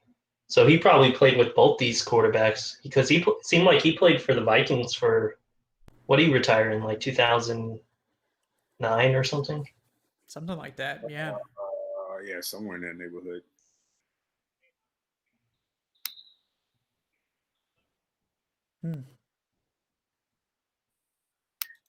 All right.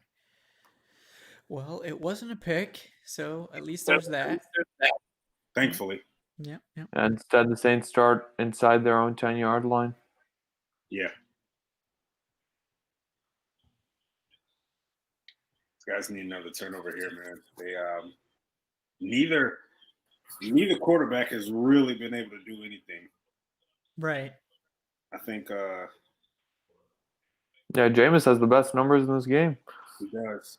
Combined, they have 66 passing yards between the two. Yeah.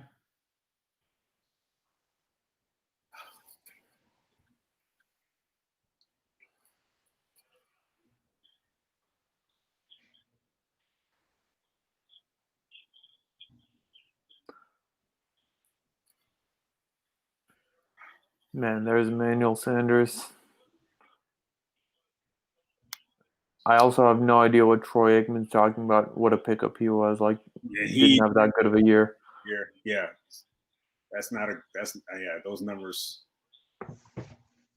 I remember when Michael Thomas was out, he was supposed to be the big-time fantasy guy. I think he was held to 0 catches on that Monday night game afterwards.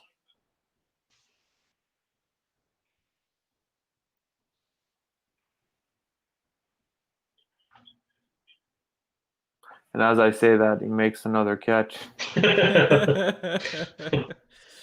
Dang it. Anand, you got to be careful with those. I'm not going to lie. I don't believe in jinxes at all. Yeah, me neither. It's totally, BS. Yeah, Adam Kaplan. Yeah, exactly. Yeah. Justin Tucker was definitely jinxed last night. Oh yeah. Don't believe in it. It's it's a fun thing, but I mean, I'm not going to legitimately think that what I say has any effect on this. No, I don't. You should assign- jinx my lottery ticket next time. See if that works. Oh yeah, you're definitely not winning with that crappy ticket. I'll split it with you even.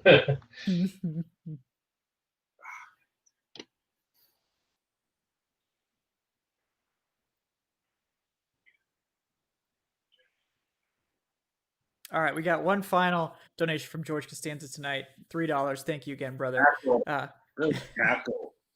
So he says he has to go to sleep, has to drive at 3 a.m. Just wanted to say that I'll be back in a couple years, and if Kyle Pitts is a top 3 tight end and our pick is a bust, then he wants Eric to wear a Pitts jersey on the show.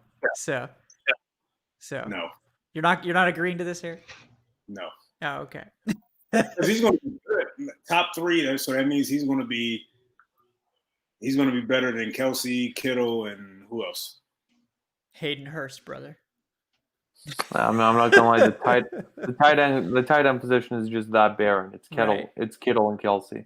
If he's like right there with Kittle and Kelsey, that we'll say like he's on the same planet as those. There's some potential, like Mark Andrews and like I guess Mark Tanyan Andrews kind of look good. Andrews is probably 3. Yeah, it's pretty bare. Yeah, but I guess maybe we could say if Pitts was like on the same level. Hawkinson, Yeah. maybe he's next. God, I mean, Hawkinson legitimately has a case for being a top 3 tight end. That's how bad it is. That's how bad the other tight ends are. Yeah. But again, thank you, George. Drive safe, brother. Yep. Have a good night, George. Mm-hmm. Oh my God, you can't 3rd and 11, and they let a screen pass go for 9 yards. Yes, Dirty Birds, you're right. Darren Waller is number 3. Oh yeah, Completely Darren forgot Waller. about Yeah, him. that's right. Yeah, Darren Waller. Oh yeah. Completely forgot about Waller. Yep, he is good. Oh my God. Yeah, Mark Andrews and Darren Waller are both pretty good. Oh, refs. I'm sorry. Good call. Good call, Ref. Yeah, it's a false start. The Bucs defender did twitch a little bit. He did not get into the neutral zone at all, and that forced the Saints defender to move. Yep.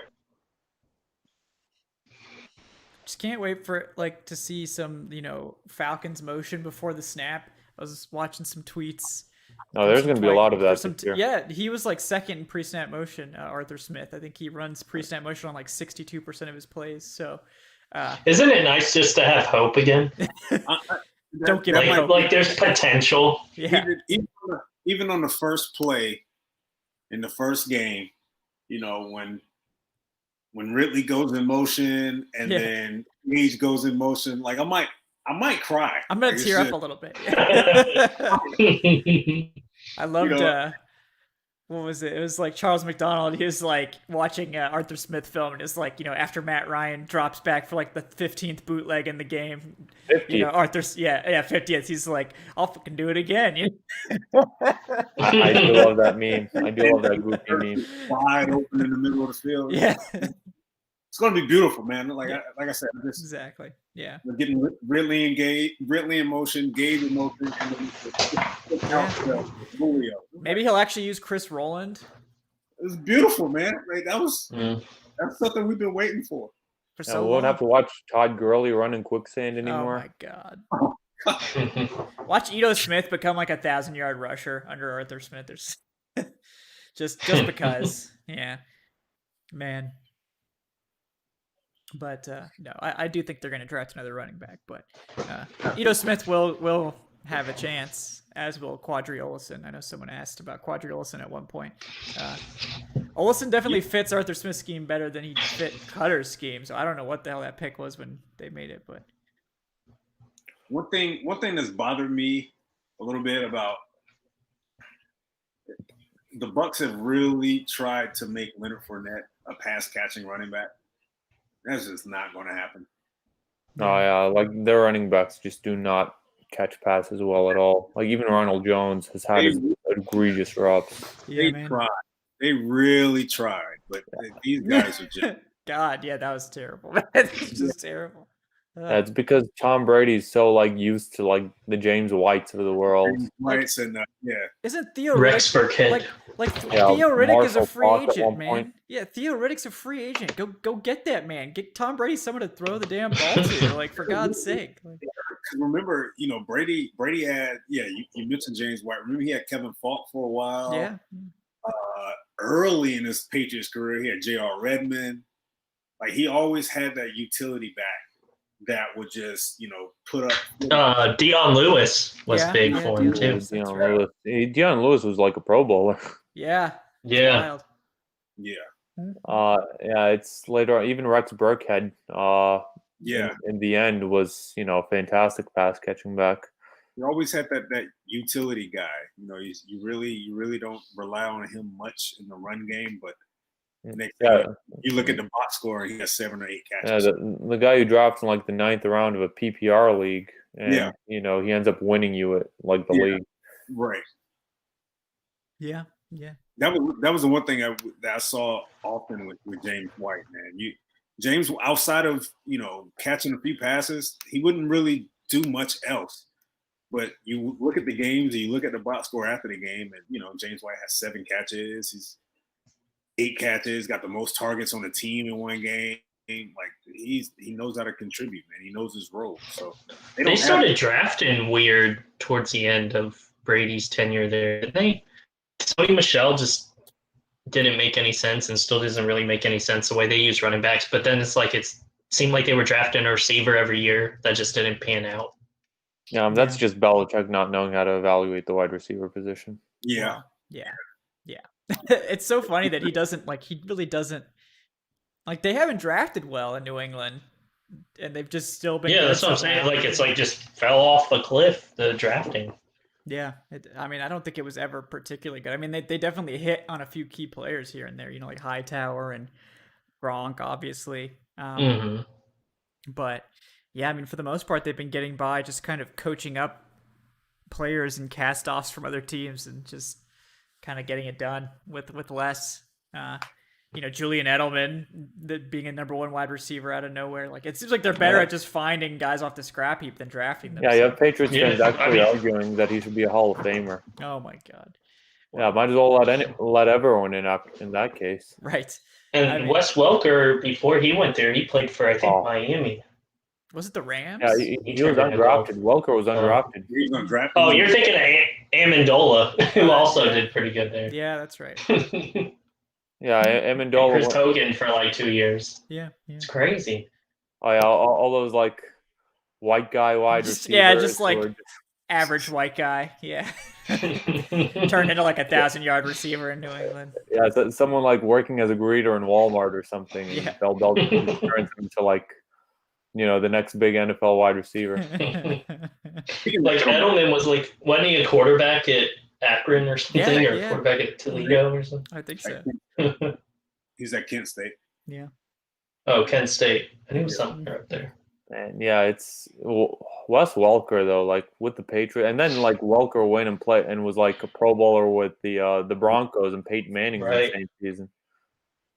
That's crazy. Speaking of Edelman, man, he had such a weird year this year, man. He did. He couldn't stay healthy. He's always banged up. I remember he had that big week 2 against Seattle. He had like 140 yards, and everyone's like, "Oh, like Julian Edelman." Like, yeah, here we go. And then after that, he just fell off a cliff. Yeah, I think I was like, "Oh, I should start him in fantasy," and then he just like never had another good game after that. And imagine if Brady had someone like Cole Beasley in his offense. And that would be another solid fit for him. Hey, I mean, he was trying to make Scotty Miller into a thing. Yeah, Scotty Miller. Scotty Miller, my goodness. He had like 1 or 2 weeks where he was dominant, and then just he did. Oh man, Godwin! That was almost a crazy catch. Yeah, as a Godwin owner, I did like pick up Scotty Miller like for one or 2 of those games. He completely burned me. Yeah, somehow my team with Chris Godwin and Christian McCaffrey as my top 2 picks won the championship. Okay, so I'm just a miracle worker. Yeah, this man. Fournette after that drop has bounced back really well. Yeah, he just had a couple really nice catches and runs. It's So. getting chippy out there now, guys. Yeah, they're starting to get pissed. Absolutely despise each other, and I love every minute of it. Good. Yeah. Good. By the end, I hope within the next couple of years, just every NFC South team just hates the Saints. They're all just kind of like, cordial with the other NFC South teams, but just everyone just hates the Saints and just shits on them. So Yeah, What was Brady going after? What was that? That's a legit thing. Like even fan bases are starting to realize, like, all right, the Saints. Yeah. They're irritating.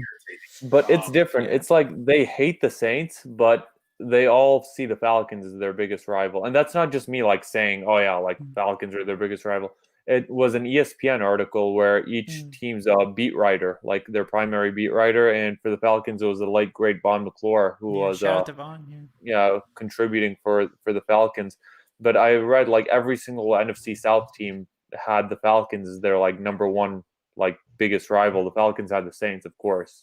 Yeah. But it's like one of those where the Falcons are apparently like their biggest rival, but they like hate the Saints the most. Yeah. Not because they respect the Saints, but just because like the Saints are just that irritating. Yeah, they're very irritating. Yeah, I mean, everything about them. Like Sean Payton is just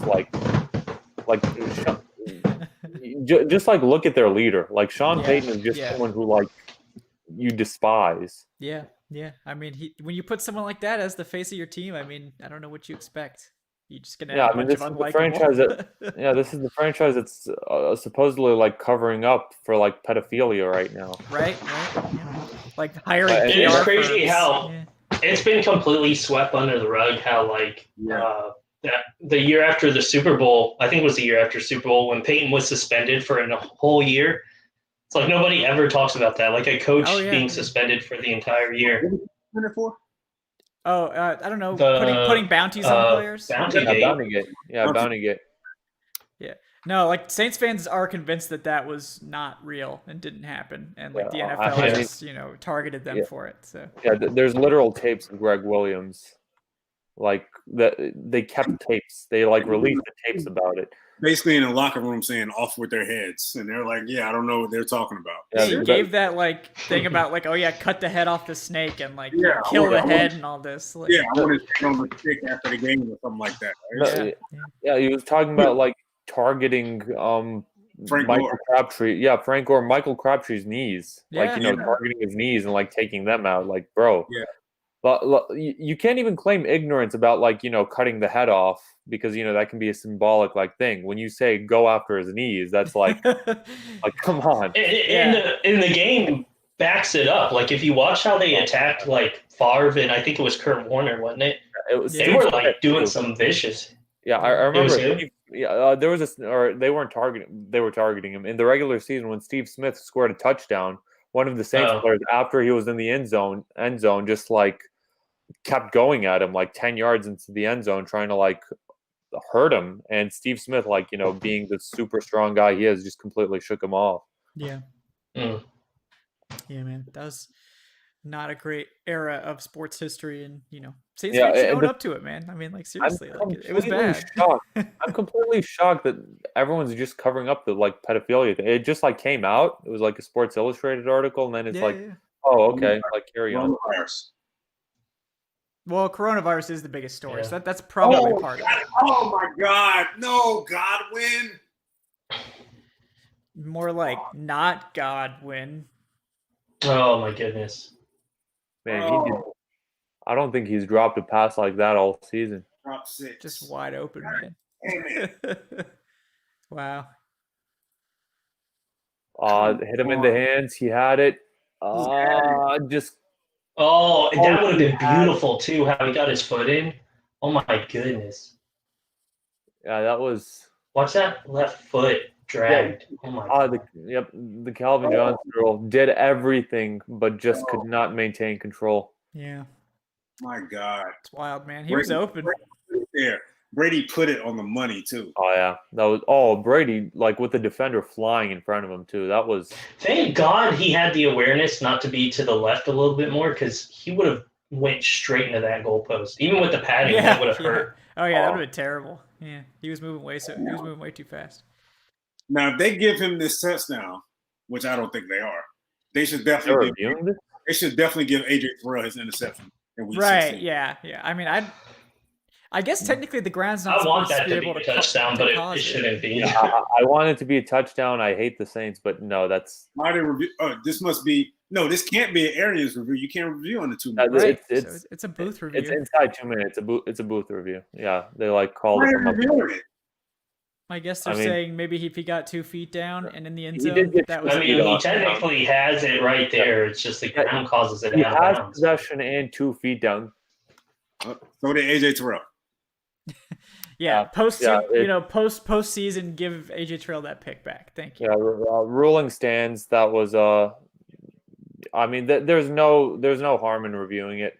Yeah. It was a dead ball play. It's like refs are doing their due diligence. Yeah. That's not a touchdown. It's No. Damn. That would have been nice though. It would have been very nice. Yeah, it would have been real nice. Yeah, I mean And that was second and long too. Yeah. Jeez. Yeah, he dusted Gardner Johnson, man. He wasn't even close. Yep. Bucs do a nice job of getting it closer. Godwin's like, damn. Yeah.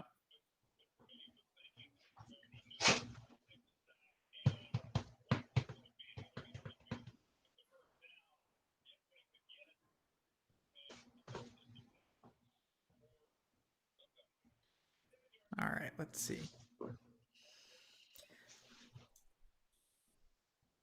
Well, they have a chance to tie it up here. Don't jinx him, Kevin.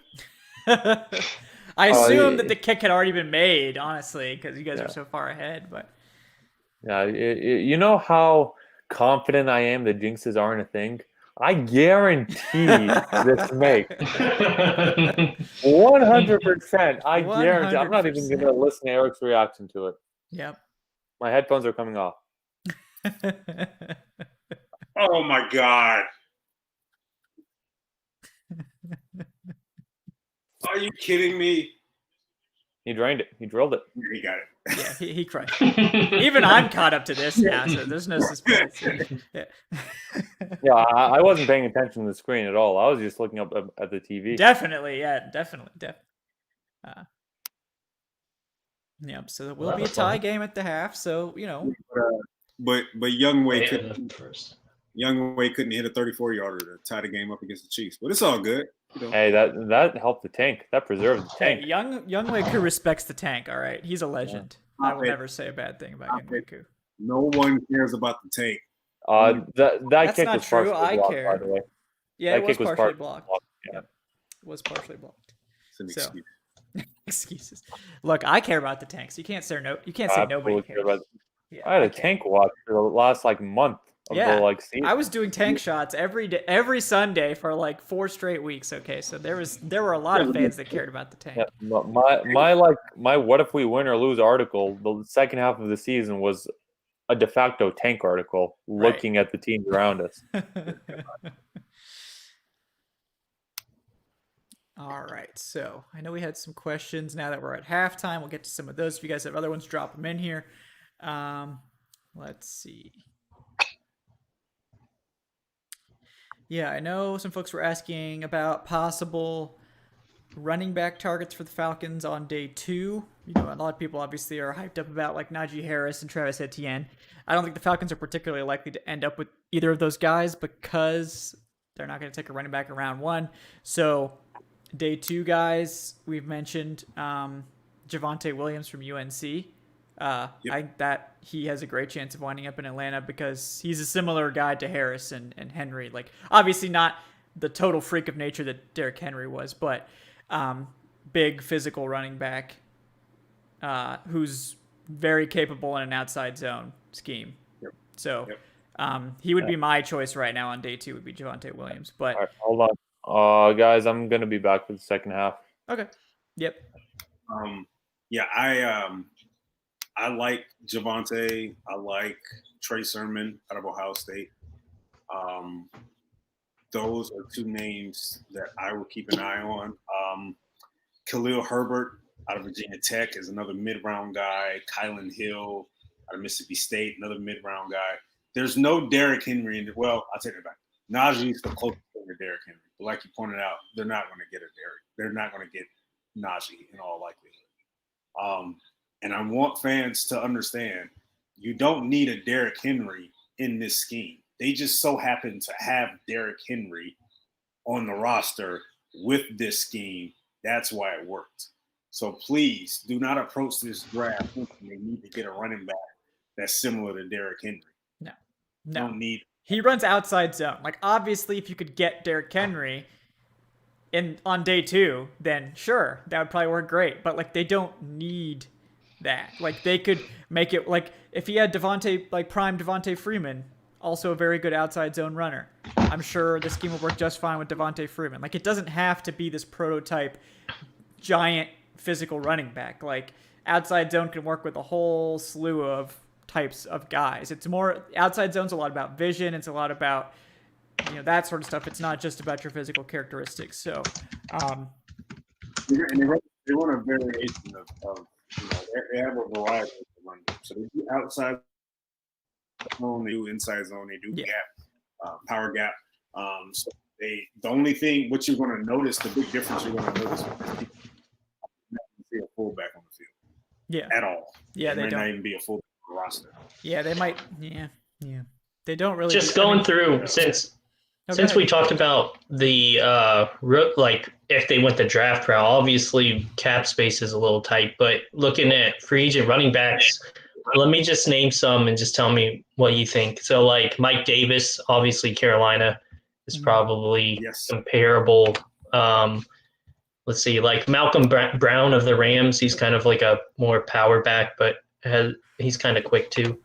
But I mean, overall, there's not really that kind of, at least what's expected currently in free agency, anything like a Derrick Henry. But those two names could be kind of fits for that system. Carlos Hyde, I think he just deals with too many injuries to be considered. But yeah. What do you think about those two? If there's one name that I like, and it will be a cheap name, and maybe not as a primary back, but if you wanted to add him along with whoever they draft, Marlon Mack out of Indy, he tore his Achilles, so it's going to be, of course, you're going to want to know how healthy he is, but he's technically an unrestricted free agent this offseason. The team already drafted, Jonathan Taylor last year, so in all likelihood, Jonathan Taylor is going to be their guy going forward. So, Marlon Mack is a name I would kick the tires on if he's healthy. I would bring him in on a 1-year deal, 1-year veteran deal, because he's probably not going to get a big money deal this offseason because, like I said, he's coming off an Achilles injury. So yeah. So that's one thing. Yeah. Like I mentioned him earlier, if you're looking for a pass catcher, Theo Riddick is someone I've always really liked. He's very much a pass catcher only. Like he's not someone you want actually carrying the ball. But as a pass catching running back, Riddick is very good. So if they don't necessarily get a great receiver in the draft, and they want a third down option, Riddick could be somebody. Let's see. In terms of other guys, I mean, there's not anybody that I really love. I mean, I think Marlon Mack is intriguing, certainly. But yeah, I mean, I think you just draft someone. I think you draft someone and you look for some UDFA type guys to bring in, and you roll with, Ito Smith and Quadri Ellison as well. So you bring in a rookie, like a Javonte Williams. You get Ito Smith as your number 2, Quadri Ellison in here as a kind of a short yardage option. And then, either a UDFA or some cheap free agent like a Theo Riddick or something like that would be, my preference there. But there are lots of running backs like Chuba Hubbard we've talked about, a late day 2 kind of guy. If you're looking for just a really big physical guy like a Master Teague on day 3 could be an option. Didn't get a ton of opportunity to play, but people have mentioned Trey Sermon also good. You have the injury history to worry about with Sermon, but if you're getting him on day 3, that injury history is not that big of a red flag for someone you drafted on day 3. So, Right. so there are options. And like I also would like to see them add a tight end on day 3, because I'm not a fan of Luke Stalker. Everyone knows this. And, are they going to bring back Jaden Graham? I don't know. So they're going to have Hayden Hurst, but that's it. So I think they could use another guy. So I think I've had them taking like Jeremy Ruckert from Ohio State in the 4th round. That was one that came in mind. Yeah. Jeremy Ruckert, Nick Eubanks out of Michigan. Who else? Trey McKitty from Georgia, I liked. Dick Ferguson out of Wisconsin. Yeah. There are some guys, some day 3 tight ends. These are strictly day 3 guys that you will want to bring in as a tight end too. And they have to check the boxes in both departments when it comes to pass catching and blocking. But I don't think there's going to be much of an emphasis placed on blocking in this team with the tight end. But at least having a couple capable pass catching targets at tight end. Especially with them going to be having 10 maybe 11 picks. So. Right. Yeah. Another target that I've kind of been honing in on lately is the center guard Steven Wisniewski, who played for the Chiefs this year. He's a backup. I think that if they move on from Carpenter, go cheap at that position. I think bringing in someone like Wisniewski, who's according to PFF basically played as like an average starter. His PFF grades have basically been in the 60s, even the 70s some years. He's 32, so he's not like a long-term guy, but he could play guard and center, and he's going to cost you like $1.5 million to sign, something like that. So you don't necessarily need to go into the year with him as your starter, but as someone who can play as a solid starter to be your primary interior backup, I think that's valuable, particularly because, we don't know for sure what we're getting from Hennessy. So having someone we know that can be at least a solid starter at multiple spots, I think could be valuable. But I don't think they're going to go out and I know some people are like, oh, they should go out and get, Joe Thuney or something. No. No, they can't afford to go big for any sort of offensive line in free agency. They can't really afford to go big for anything in free agency. If they do the cap maneuvers that I've been talking about in my videos, they could probably afford like a couple of mid-price guys. Like maybe they could bring back Keanu Neal, for instance, if he's willing to take a pretty reasonable deal.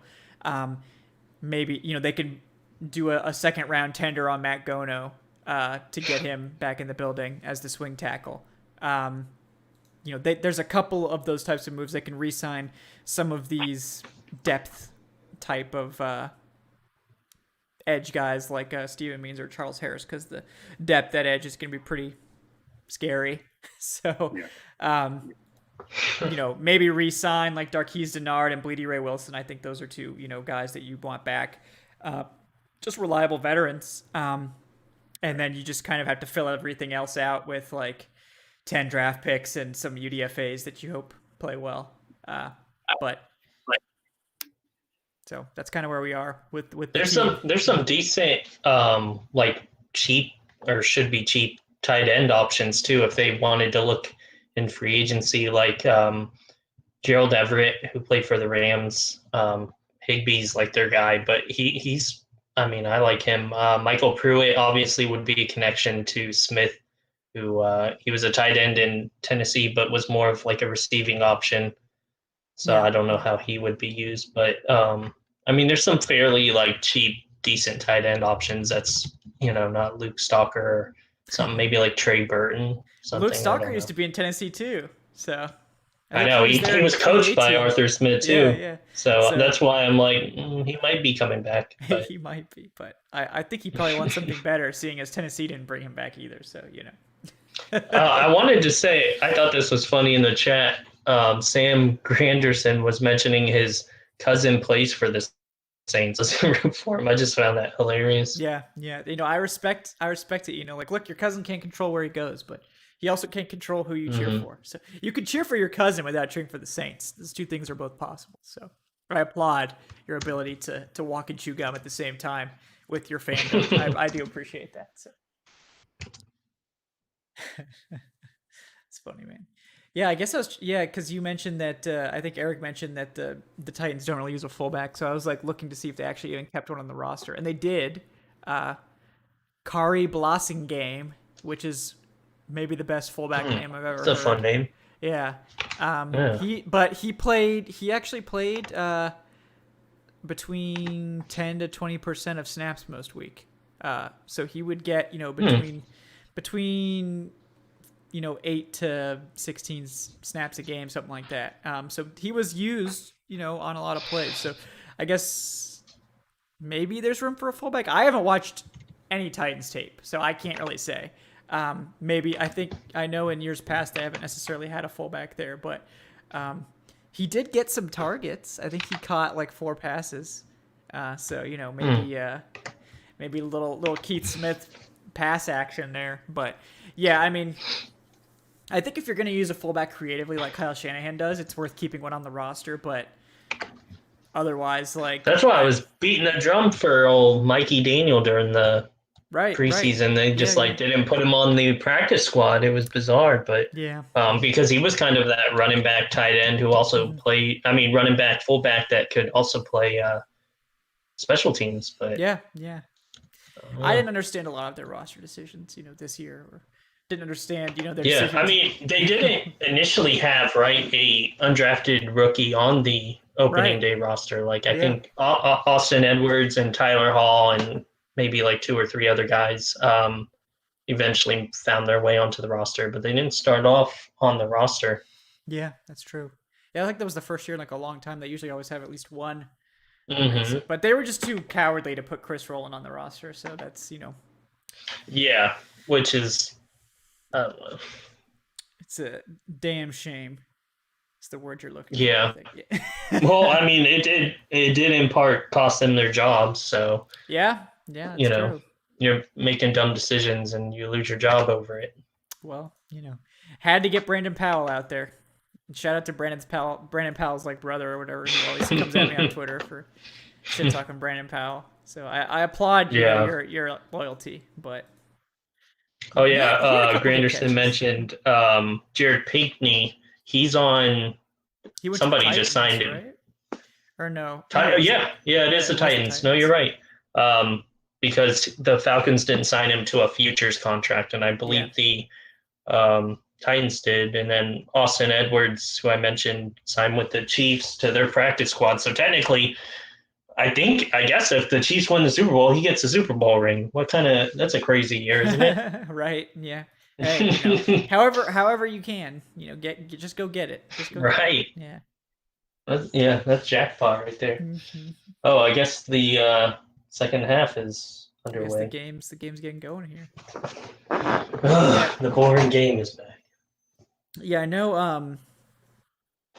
We had a couple people mentioned safety, Joe Schmo and Nico, about possibly going after safeties in free agency. And I wouldn't be shocked if DeMonte Casey comes back, but also wouldn't be shocked at all if he's gone, because this coaching staff and general manager will not have any connection to Casey. So Casey's probably going to be cheap. So, maybe they decide to just bring him back just to see if he can return to form or do much for them as depth. But yeah, I mean, they either need to draft a free safety or they need to sign somebody, because they're going to be cutting Ricardo Allen. Although I did million. In limited action, I know we talked about it before, but Jalen Hawkins looked good in that Packers game, and then they just kind of didn't use him the rest of the season. But obviously, as you mentioned, the new staff and management, they don't have any attachment to players like that. So yeah, but also he's under contract, so there's really no reason to get rid of him. Yeah, Zangu, you're not the first person to call me Post Malone in the chat, so you're not the first. Yeah, pre-Malone. Yeah, thank you. Yeah. I think that's a good thing. I don't know. I don't have the full, grill or anything. Yeah, yet, so. You're pre-Malone because you don't have the tattoos. Yeah, I don't have the tattoos. But there's still time. There's time, yeah. Depending on how the Falcons fare over the next few years, I might have to start, getting some rings. So, yeah.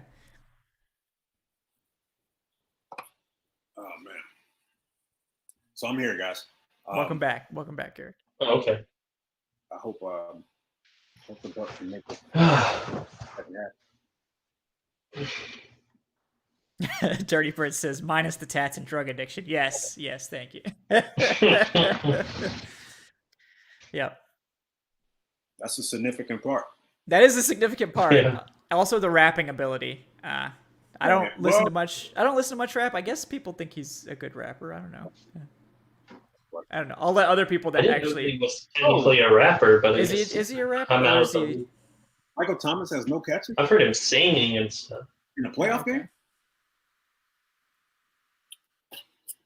Oh yeah, because he was out of bounds a bunch. Yeah. He almost had a touchdown. Julio would never.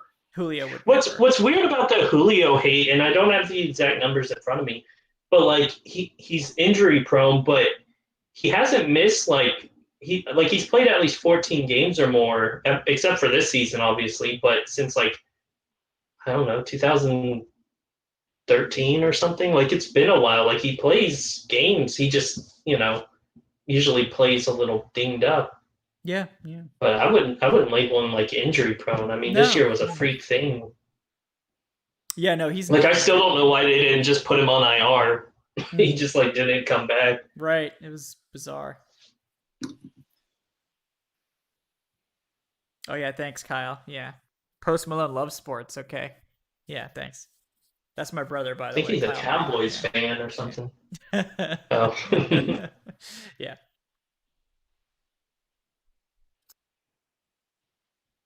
Zangu, any chance we draft a center early, maybe in the second or third round? I don't think it'll be someone drafted to play center, so it'll probably be. There are a lot of interior offensive linemen in that range that they could go after. So Matt Hennessy is there. Yeah, Matt Hennessy's probably gonna play center. But could they draft like a Creed Humphrey or a Josh Myers or someone who's been mostly a center in college and haven't played guard? Yeah, absolutely. I mean, those guys are good. So the good thing with Smith is he's not like a linebacker coach or something. He played, I believe, guard at UNC, and then he obviously was an offensive line coach and stuff with the Titans. So he's going to that's his specialty. Is basically what I'm saying. He'll know what to do on the offensive line. Mm-hmm. It's not we'll just see what happens out there. He'll know what he wants. Because I mean, with Tennessee, that line was a big part of it too. I mean, obviously Derrick Henry helps, but their offensive line wasn't atrocious or anything. Yeah, they made it work with Tyson Braylo, man. That line, yeah. I think one thing that they predicated on that line was a lot of their linemen were tall. A lot of their guys were 6'5", 6'6", 6'7". And they were bullies. They weren't nice guys or anything. Yeah. Mm-hmm. They didn't really have the lean offensive linemen like the Falcons do. Right. A lot of their guys were 6'6", 320. Those bigger. mountains. Yeah. Mm-hmm. But they were still able to move. They're still athletic enough to move. Yeah. So. Yeah. So we could see. I mean we'll see. I mean James Carpenter maybe he's very expensive, so I think that they're probably gonna end up moving on. But if they do, they need somebody there. And I don't know exactly where they're gonna get him, but day 2, good option. Maybe someone cheap in free agency, but yeah. Sam Braylo is a free agent. Oh, yeah, there you go. Sam Braylo, bring him back. Bring him home. Bring him home, TF. So. Bring him home, if they could just bring Jack Crawford home, I'd be happy. Yeah, just Jack Crawford. We could just get Jack Crawford back. That'd be great. Yeah. Adrian Claiborne too. Bring all the Falcons' good, defensive linemen that we let leave back. Let's bring Vance Walker out of retirement too while we're at it. Mm-hmm. Vance Walker. Anybody heard from Tack? No, is he still in the NFL? Mm-hmm. What, he went on IR with the Raiders, I think so. Damn. Yeah. Tried to prove yourself, and you couldn't even get on the field. Proved that he's injury prone. That's what he proved. With 3 different teams in a matter of 2 weeks? That's a shame. Man. Something like that. Oh God, I forgot about like the Bengals situation. Yeah, It's yeah, just bizarre. failed his physical or whatever. Failed the physical, went to San Francisco. Did he? I think he failed a fail? physical Oh, there I too. forgot he went to San Francisco. Yeah. He failed the physical there too. Pretty sure. Yeah. Oh, And then he used the copied and pasted the same thank you message. yeah. That was pretty funny. Mm-hmm. Man. Meanwhile, we're all sitting here like, well, can we really be surprised? It's He time. worked. Like, come on, man. Yeah. It's just sad to see somebody in a position like that just kind of wasting it. Yeah. It's unfortunate, man. My whole thing was he was just so, I guess, so angry at the franchise. I'm thinking to I don't myself, know why. you're Right. never healthy. Oh, How's they the didn't give me my 5th-year option. Like, bro, you weren't good. Like, Yeah, like, it's that the past 3 years, dude. Like, you didn't do anything. You rarely healthy. And we're starving for a pass rush. Like if he was just even halfway decent, the fans would have loved him. That was the Like you didn't have to be Von Miller. right. He didn't have to, but see, that was the thing.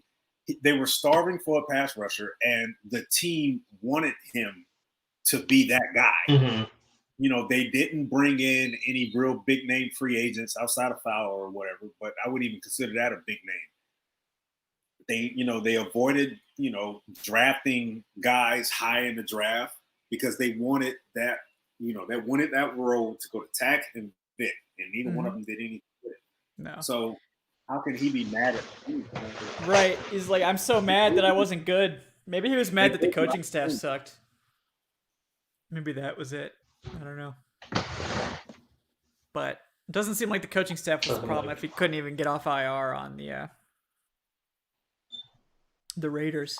So, all right. Darian Moore asks, would we rather have Jamal Anderson, Vic Beasley, or Dante Fowler playing edge for this team? Oh my God, me.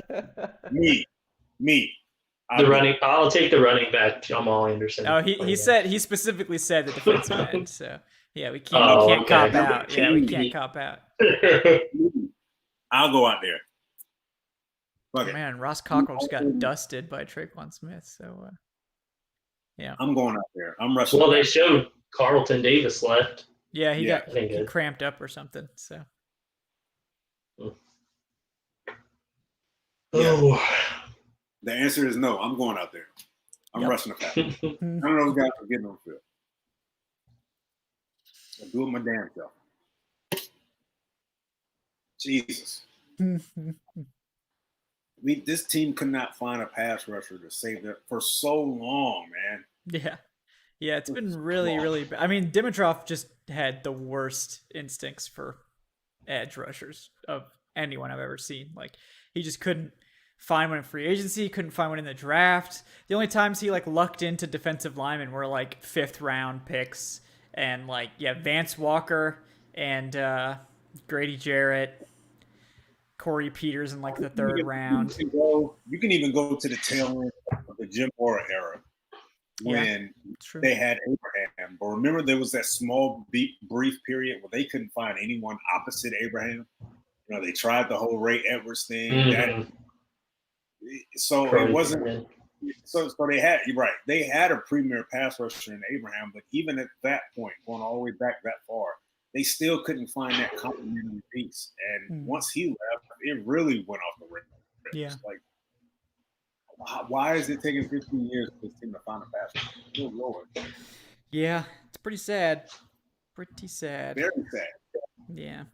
You know what kind of makes me excited though about the new GM is we've gotten so used to management not wanting to take huge risks, not really risks, that's kind of unfair to say, but if an older defensive end like Justin Houston or somebody when he was available or whatever, it's there's certain teams where Seattle does it, Philly does it, New Orleans does it, where they'll take more of these older players and give them a second chance who seem to have a world of talent. But for some reason, the Falcons always stayed away from kind of players like that unless it made sense.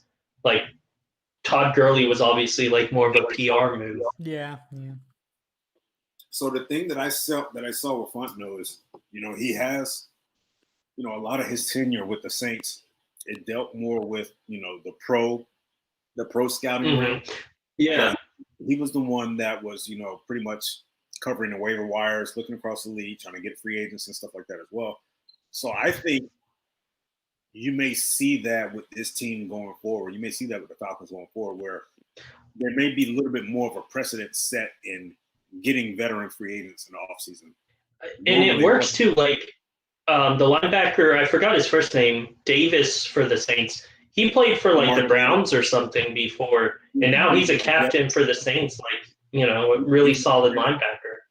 He was with the Jets for a little bit. Remember, they went out and got Quan Alexander to play alongside before he tore his Achilles. But they take those kind of risks where the Falcons weren't like going to do something like that. Even the ones that didn't work. Remember them getting Des Bryant and them getting, like I said, Emmanuel. That's what I mean. Like, the Falcons immediately weren't going to do something like that. Right. Weren't going to get Adrian Peterson. Like, yeah, those moves didn't work. Yeah. That's the type of blueprint that you're probably going to see from a Fontenot, where now you're going to see this team actually. I'm not saying they're going to splurge every free agency period, but you may see them sign 3 or 4 notable names during the free agency period. Money's there. Welcome back, Adnan. How are you? A lot worse now that I see the Saints winning. Yeah. That's what happens when you leave, brother.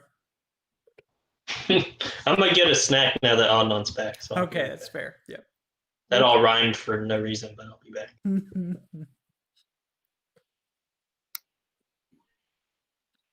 God.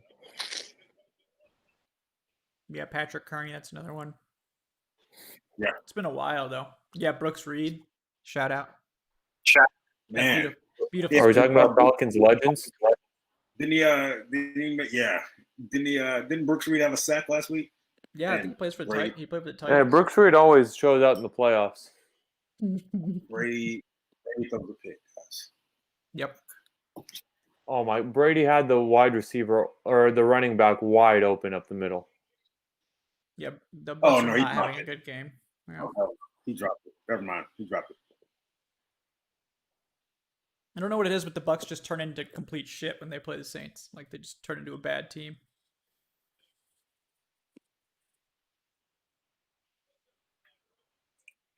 It's because deep down they just know they're the Bucs and they can't really win anything.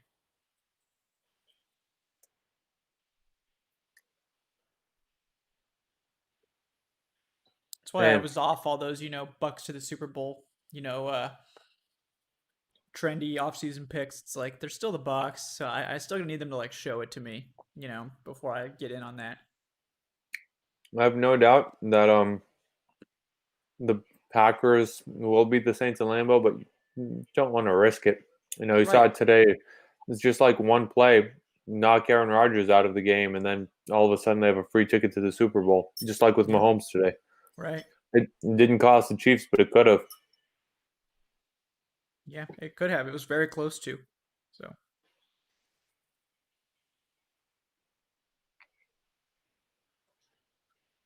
Man, I hope Mahomes is back next week. Yeah, it's going to be a really good game. Yeah, I would be shocked if he's not. Let's just say that. What if he's not? Yeah, what if he's not? And then the Bills are going to the Super Bowl. Yeah. Wow. You think it's a complete blowout? Without Mahomes, yeah. Without Mahomes? I think it'll be really close with Mahomes. By the way, I was seeing the chat. I'm eating some blueberries and pineapple. Very nutritious. Very healthy snack for the night. Yes.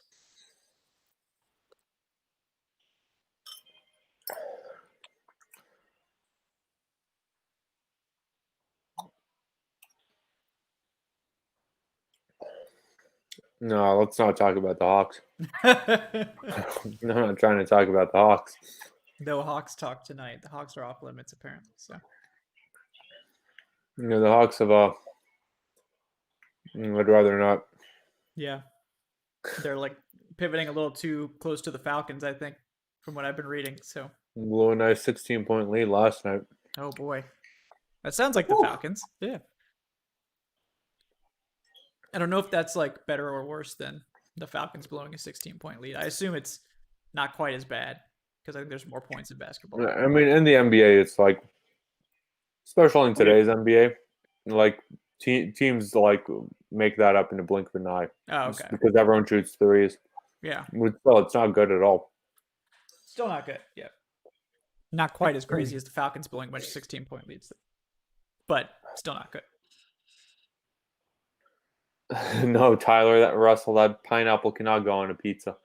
Enough of the pineapple pizza takes. Okay. Pineapple on the pizza, man. George created this monster. Now we got to live with it. So this pineapple pizza monster. The only way I like eating my pineapple is when it's separate from the pizza. It's like also like saturates the pizza with pineapple juice when you like cook it on there. It's like weird.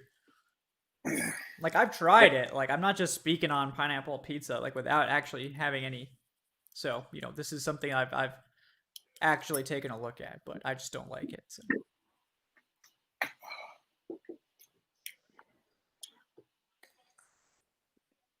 Man, Bucs out here hopefully punting again. when the guys get healthy again, the Hawks will play a bit better. I expect, a very good week this week. Playing some bad teams. Be good. But, I'm struggling. I'm going through it this year. Yeah.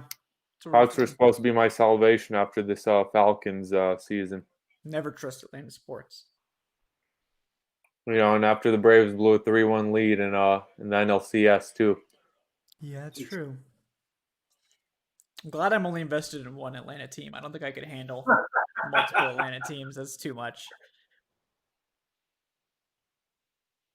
Yeah, man. Not to mention, let's be honest here. Georgia's supposed to have a national title by now, and they don't. Yeah, that's true. So that also.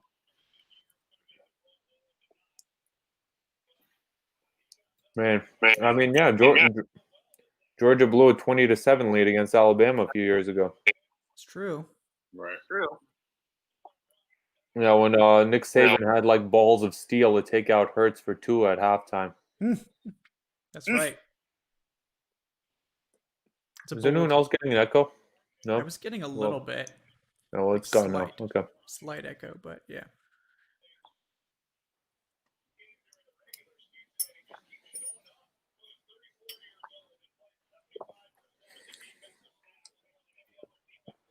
Here comes a very big 3rd and long. Yep. Massive. The Bucs gonna get it together, or will they, shrink into obscurity like the rest of their kind?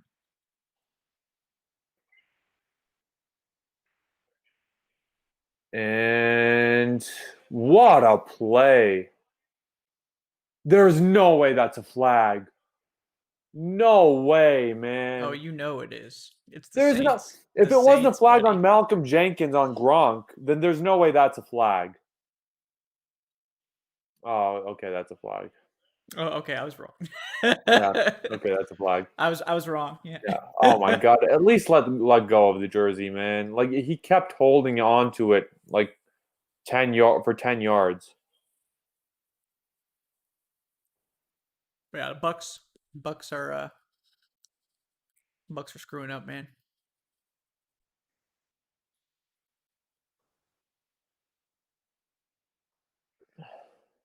No, it's Sean Murphy Bunting got caught with his hand in the cookie jar there, man.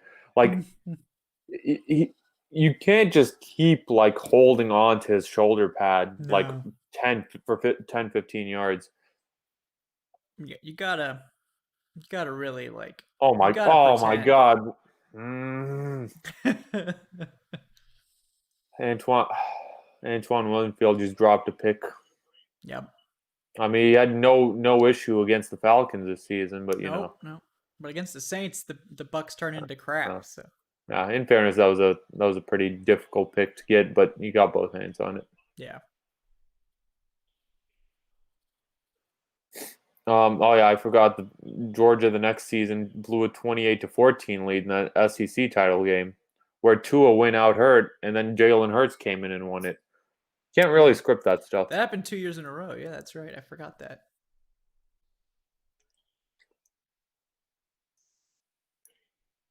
At least this year, it's like when they lost to Alabama, that was expected. No one was stopping that Mac Jones and Waddle, Devontae Smith offense.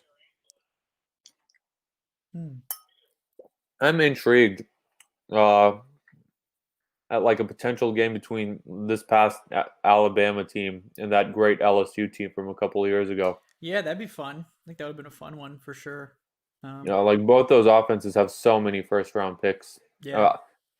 I give the edge to. I think LSU would have won it, just because of like. Oh, I'm not going to spoil it. Clearly, something exciting occurs, folks. So that's what we call a tease in the business. Yeah. Apparently the chat knows also. The chat what knows. A play! I'm the only one that's behind. You can spoil it. It's okay. Yeah, it was a fantastic fumble forced. Very nice. Antoine Winfield making up for it. Great job what a punch. Fantastic. What a punch. Yeah. It's exciting stuff right there. Yeah, I think it's Levante David who recovered and went back. That's the play of the game. Yeah, that's pretty great. They really needed that. If the Bucs win this game, that's the difference right there. Yeah. Wow. Like that, because that just changed everything. The Saints were in field goal range more or less, with another play or two. Instead, the Bucs now have the ball. They have momentum. If they can score a touchdown here, it's all on the same. This is great field positioning. Yeah. They're like at the 40 of New Orleans now or something. So unless it's 4th and long, this needs to be 4-down territory.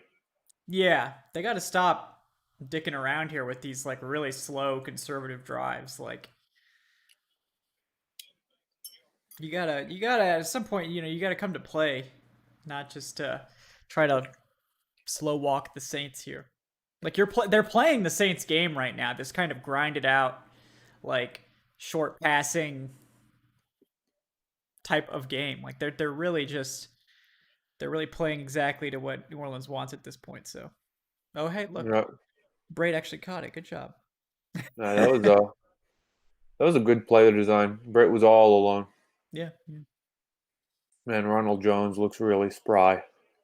He's a healthy young man. Yeah, I know he's not 100%, but you can tell that those weeks off, that they made a bit of a difference. He looked explosive on that run. Yeah.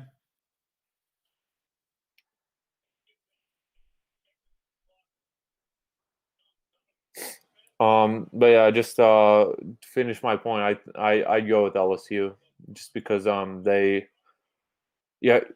think that's the greatest offense I've ever seen in college football. It was just, man, they just dunked on kids. It was like watching a bunch of college kids play against Pee Wee. Yeah, I remember Georgia playing them in the SEC title game. I went into that game with no hope.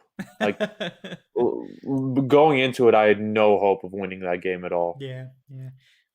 Justin Jefferson just had maybe the best season he had the best season by a rookie wide receiver ever, and he wasn't even the top wide receiver on that team. Yeah, it's crazy.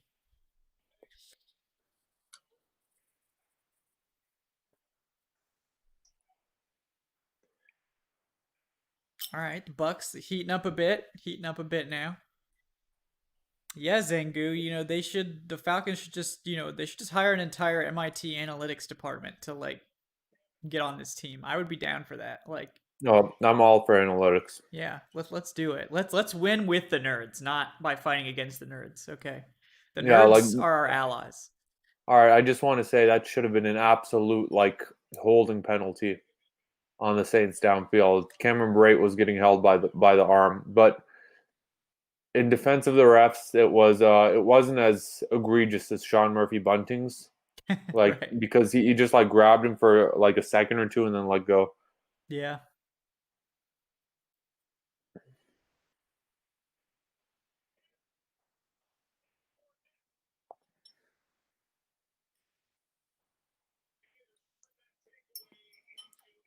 Yep. Now that the chat is saying it, Yes. great touchdown by Leonard Fournette. Jared Cook has his head in a towel right now. He knows just how big that play was. Yeah, that was huge. This was yeah, that was massive. Yeah, I that's a big I momentum cannot I can't state the importance of that enough. He almost dropped it. shift. He did. Yeah, like you're talking. Cook looks like he's about to cry. You're talking about a 10-point swing right there, at least. Like the Saints were driving downfield for the kill shot, more or less. Now it's a tie game. Now their offense has to go back down the field. Yep. If the Saints have to punt it right here, then all momentum is tilted toward the Bucs. Hashtag momentum. Okay. Hashtag momentum. But yeah, 100%. Go. I'm with you, Tyler Russell. Go full money ball with this team. Like, Yeah. Yeah. open up the checkbook and hire all the analytics dudes. Oh yeah. Don't be cowards. Okay.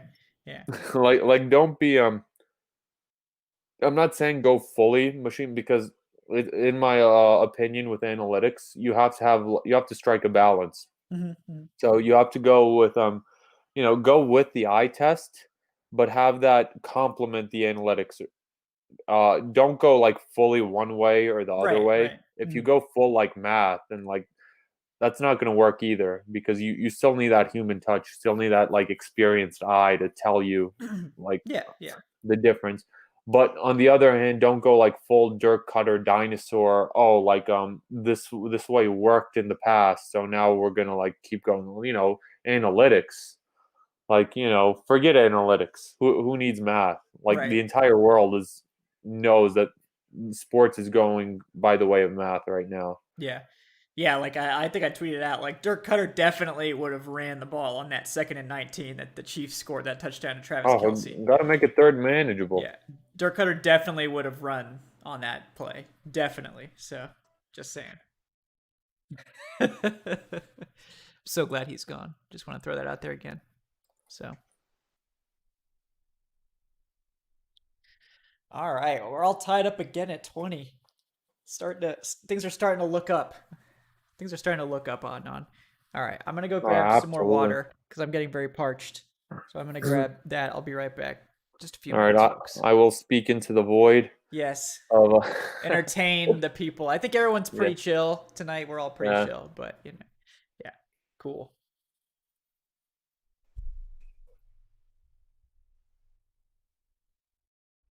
um oh I don't know it Soler, I can see what you mean about making it boring. Everyone like shoots the threes now. Everyone's going for free throws, but there's another like argument to it that analytics are also like unlocking the like true potential of players. Like we're having uh, no teams have never been this efficient in like scoring the ball in the NBA. And nobody's ever been like as efficient in like sports. You have to utilize math, whether we like it or not. It's here. I don't know. I like JD Daniels.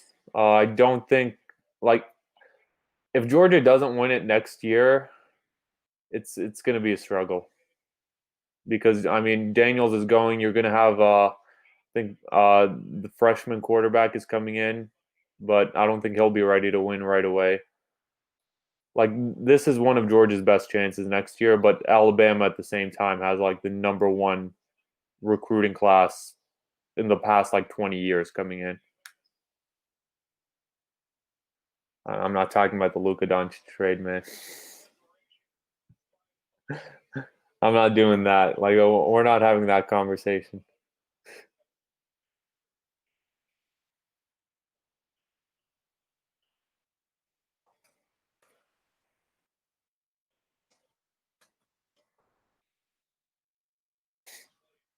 I mean, the thing is, with Georgia, if it hasn't happened after these past few years, like it just feels like a curse at this point. I don't believe in curses at all, but my God, man, seeing everything that all of these teams have been through, like other than United, and the Bucs are getting some really good pressure on Drew Brees right now. You can tell that their defense is completely energized right now. It's completely different from the last drive.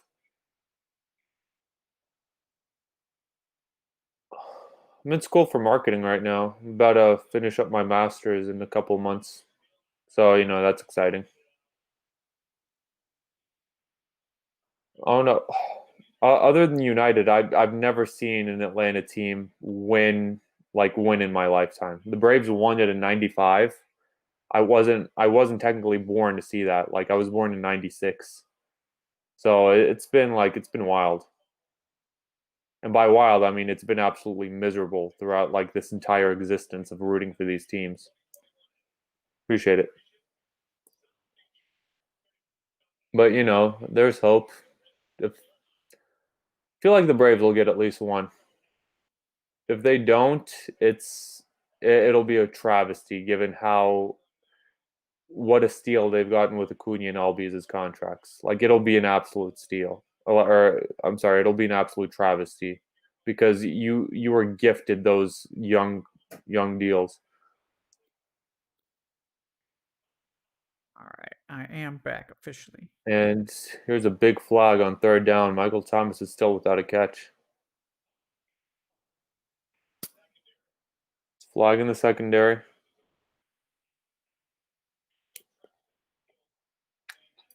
Thanks, guys. Yes, I grabbed some. It's on the Bucs, right? Yeah. It's on the Bucs. Yep, Jermel Dean with the hands to the face on the other side of the field. Oh yes, of course. Definitely impacted the play. My God, that's the worst. I love how the refs can see that, but they couldn't see that holding penalty for the Bucs in the end zone. Yeah. Wow. It's crazy, man. Oh, my God, man, that's so frustrating. Third down penalties. Bucs were about to get the ball back. I mean, they committed what, like 4 third down penalties now? I think maybe even more than that. On the bright side, the last one did end up helping them. Resulted in that fumble. That's true. It's a good point. So, yeah, Jeff, I got some deconstructed tacos. So I had tacos last night. I'm too lazy to make more taco stuff because I just want to eat it while I'm doing the show. So I have some, tacos and roasted veggies and some lime crema that I'm gonna mix up with this. Gonna eat it kind of like deconstructed style. So.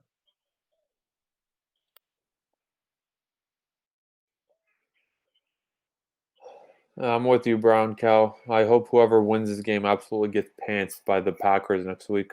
Yeah, it's gonna be bad. Great play by Jermel Dean, making up for it. The redemption.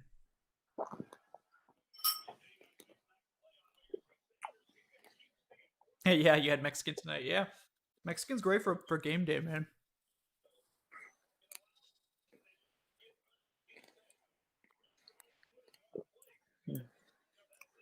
Now, we'll give it to Charles Barkley a couple weeks ago. He made a very confident prediction on Inside the NBA that it'll be Packers and Bills in the Super Bowl. Okay. His takes are generally terrible, but that's a really good one. Yeah. I mean, if Mahomes can't go, Right. I'm with you. I don't think that they're keeping him out. No, but should he play? Probably not. Man, the Bucs, what a stunt by the Bucs, man. Great job. They got to Breeze on that little twist route.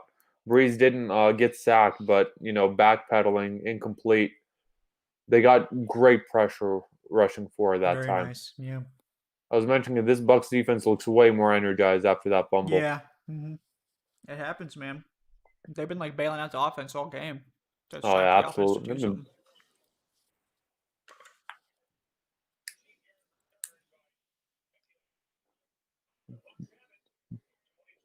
There we go. How different is this game after that fumble, Right? man? It's huge. Like, you're talking about the Saints marching downfield for another touchdown, or to make it a 2-possession game at the very least, in Bucs territory. Bucs defense looking like just disjointed. And now it's 2020. Tom Brady has the ball. Yeah. All right, time to put in my second half Twizzler. For good luck, yeah. Don't believe in luck or jinxes. I do believe in the taste of Twizzlers, though. Elite candy. Give me a sponsorship. The Twizzler's pretty good.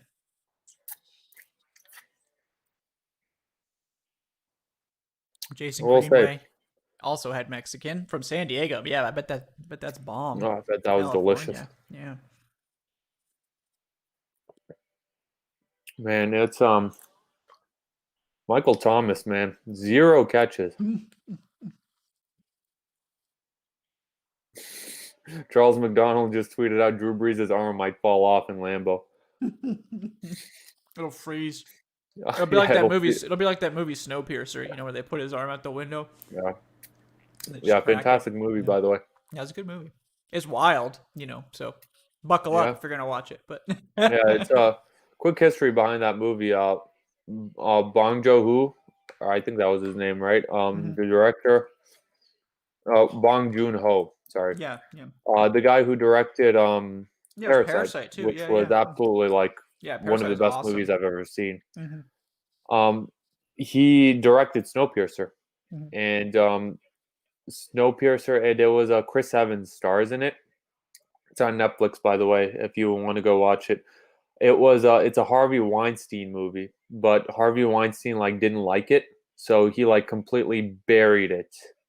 Buried it completely, no marketing, nothing, and it just got it just completely died on the vine. But then after Bong Joon-ho's Oscar win and Parasite success, people discovered it on Netflix, and it was so well liked that they made a prequel show of it on TNT. Yeah, that's right. Yeah, isn't Sean Bean in that too? Yeah, Sean Bean is in that. He's in season 2 of it. I haven't seen the prequel, but got a second season. Yeah. And yes, Jeff Miller, Twizzlers are up there for me. I don't know if they're my favorite completely. There's Reese's, there's Snickers. Reese's.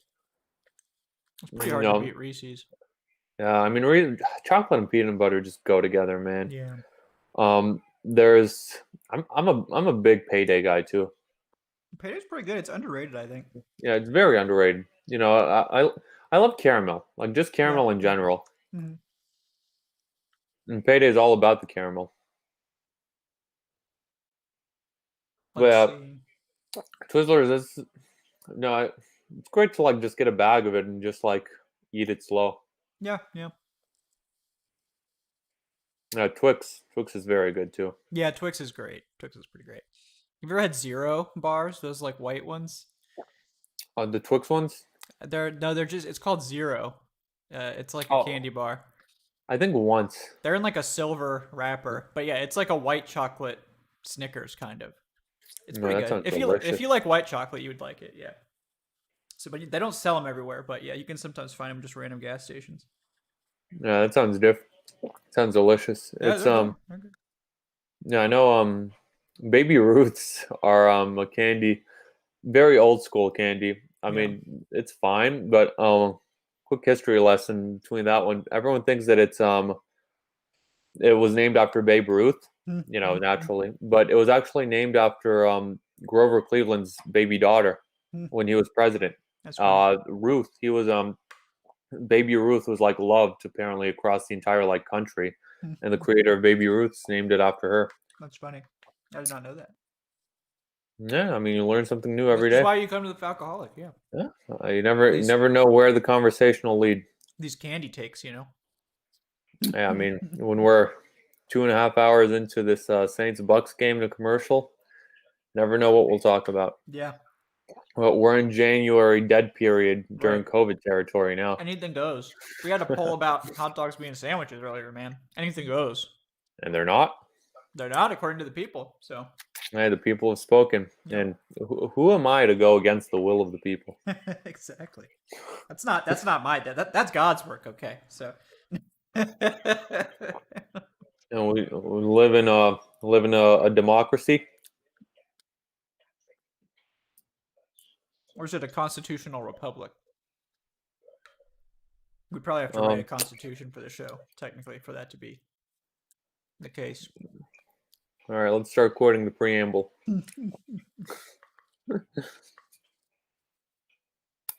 Declaration of man. Independence from Dave Choate.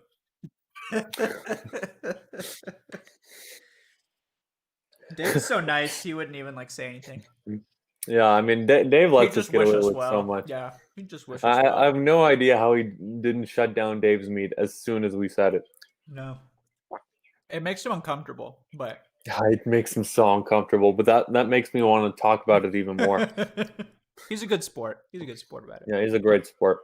I feel like we're all good sports.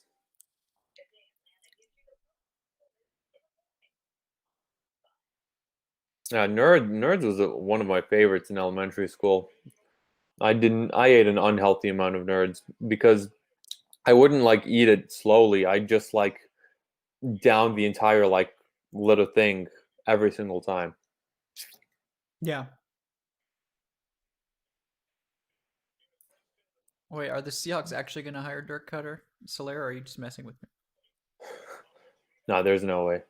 I mean, there is a way, but you know. Where there's a will, there's a way. Okay, so Pete Carroll did apparently want to run the ball more next year. That they just will not let Russ cook. Nope, they're afraid. They're cowards. I'm absolutely staying away from Russell Wilson in fantasy. As you should. He has too much name value. He's going to be taken too high, and they're going to keep pounding it. Yeah, no, they're going to go hire Greg Roman after the Ravens can him. Oh my God! Like I feel like Brian Schottenheimer was like letting Russ cook, and then Pete Carroll was like, enough of that. You know, establish the run. Too much passing. We need to burn more clock. I don't care that we were scoring 40 points a game when Russ was cooking. Okay, we weren't. There we go, Ronald Jones. There's a flag. There is a flag. There is a flag. There's always a flag. If we've learned one thing from this game, it's that there's a flag. Big Run is brought back.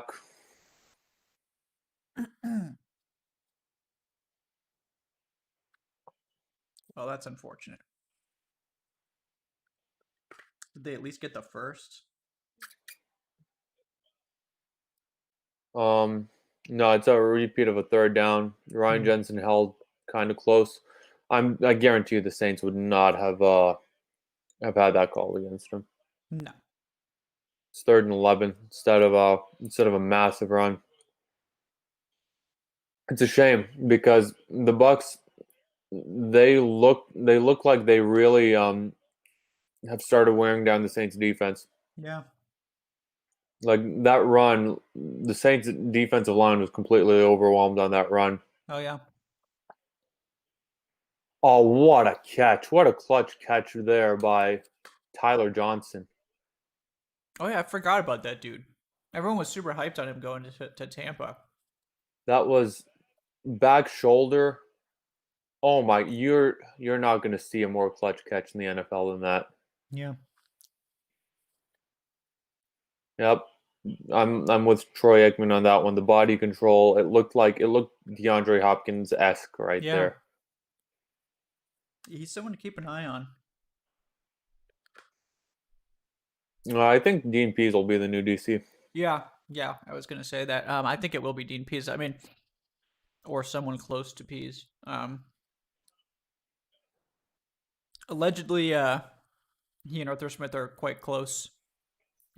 Close enough that he's willing to come out of retirement. There was also the buzz that Pease just didn't like Vrabel and was fine to keep coaching, but he just didn't want to coach in Tennessee anymore.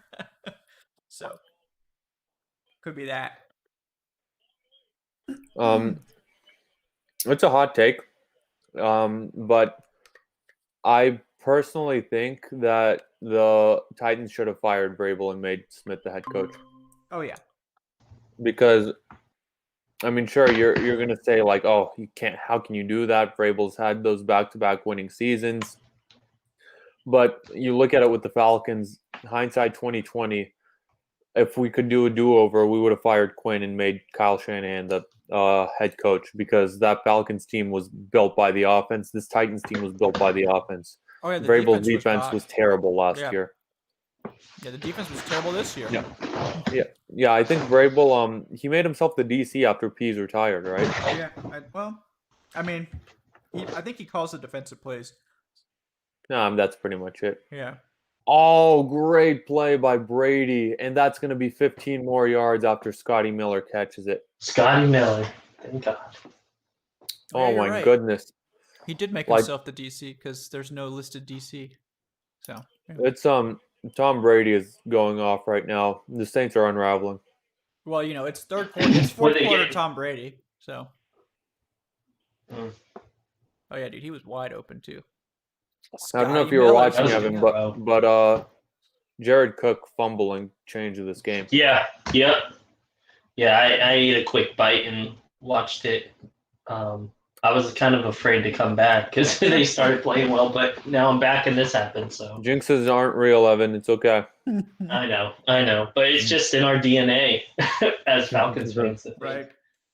I think that's just a sports fan. Justify it. Yeah. That's just sports fans in general. It's true.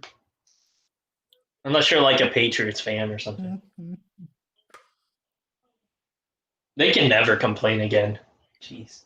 The Patriots? Oh, hell no. They won 6. No. But they still find a way. They're like, oh, Cam sucks. Like dude, like you even know what you've been like. That was nothing. Yeah. Just to complete the thought, I think the Titans' offense is about a really, I don't want to say fall off a cliff because Henry's still there, but I think Tannehill will be a lot worse next year. And I think that offense will be a lot worse, and I think that Titans team will be a lot worse as a result. Yeah, I agree. I mean, it's going to be hard to replicate. Like, they legitimately, if I was the Titans owner, I'm firing Vrabel and I'm offering Arthur Smith a lucrative contract to stay the head coach, because this success was because of him. Just like that, the 2016 team, we succeeded because of Shanahan. Don't let anyone tell you different. And I mean, Smith is from Tennessee. I think he would have gladly taken it, even at a discount, probably.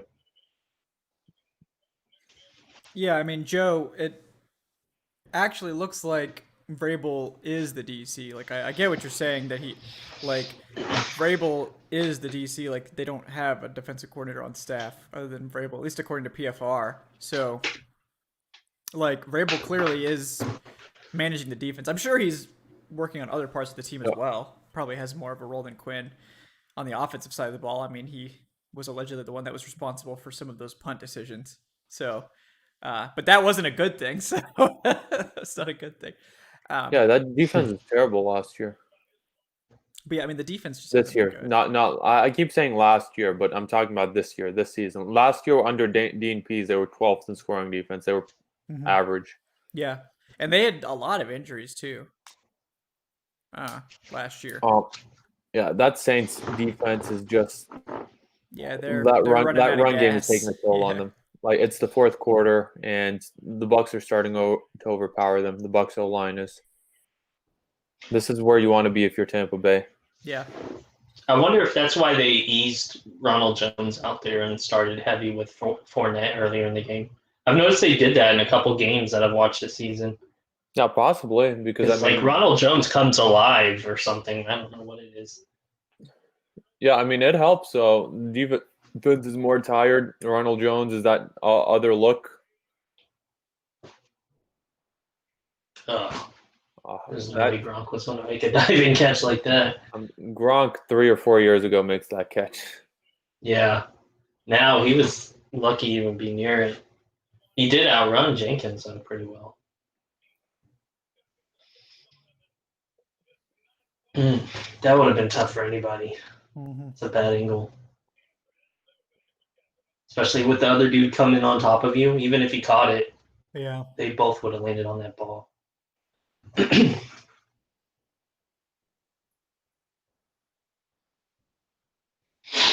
Here's a big third down. Saints really need to hold here. Yeah. Oh, shit. That was what close. a play by Lattimore. Hmm. You got to tip your cap to that on that one.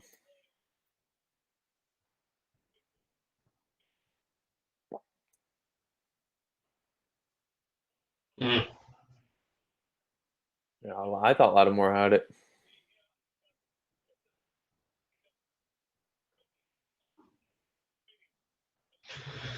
Yeah, Whew. I doubt they Well, get the I'm first glad down. we're not in this game. That would be freaking Oh, nerve-wracking. I'd be stressed right now. So stressed. Yeah. I mean, I'm a little stressed just because I want him to lose, but like it would have been a definitely different feeling. Yeah. I'm actually way less stressed than I thought I would be. This is just like one of those where Yeah, it's I, kind of ju- chill. I just completely expect the Saints to shit the bed at the end of this game. Mhm. Yeah. Oh.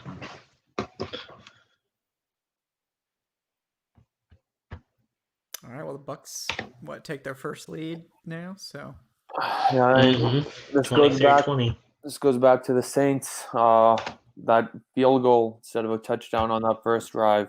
yeah. Field goal instead of a touchdown on the second drive. This is what happens when you play for field goals early on against Yeah. Tom Brady. Same thing in 2018.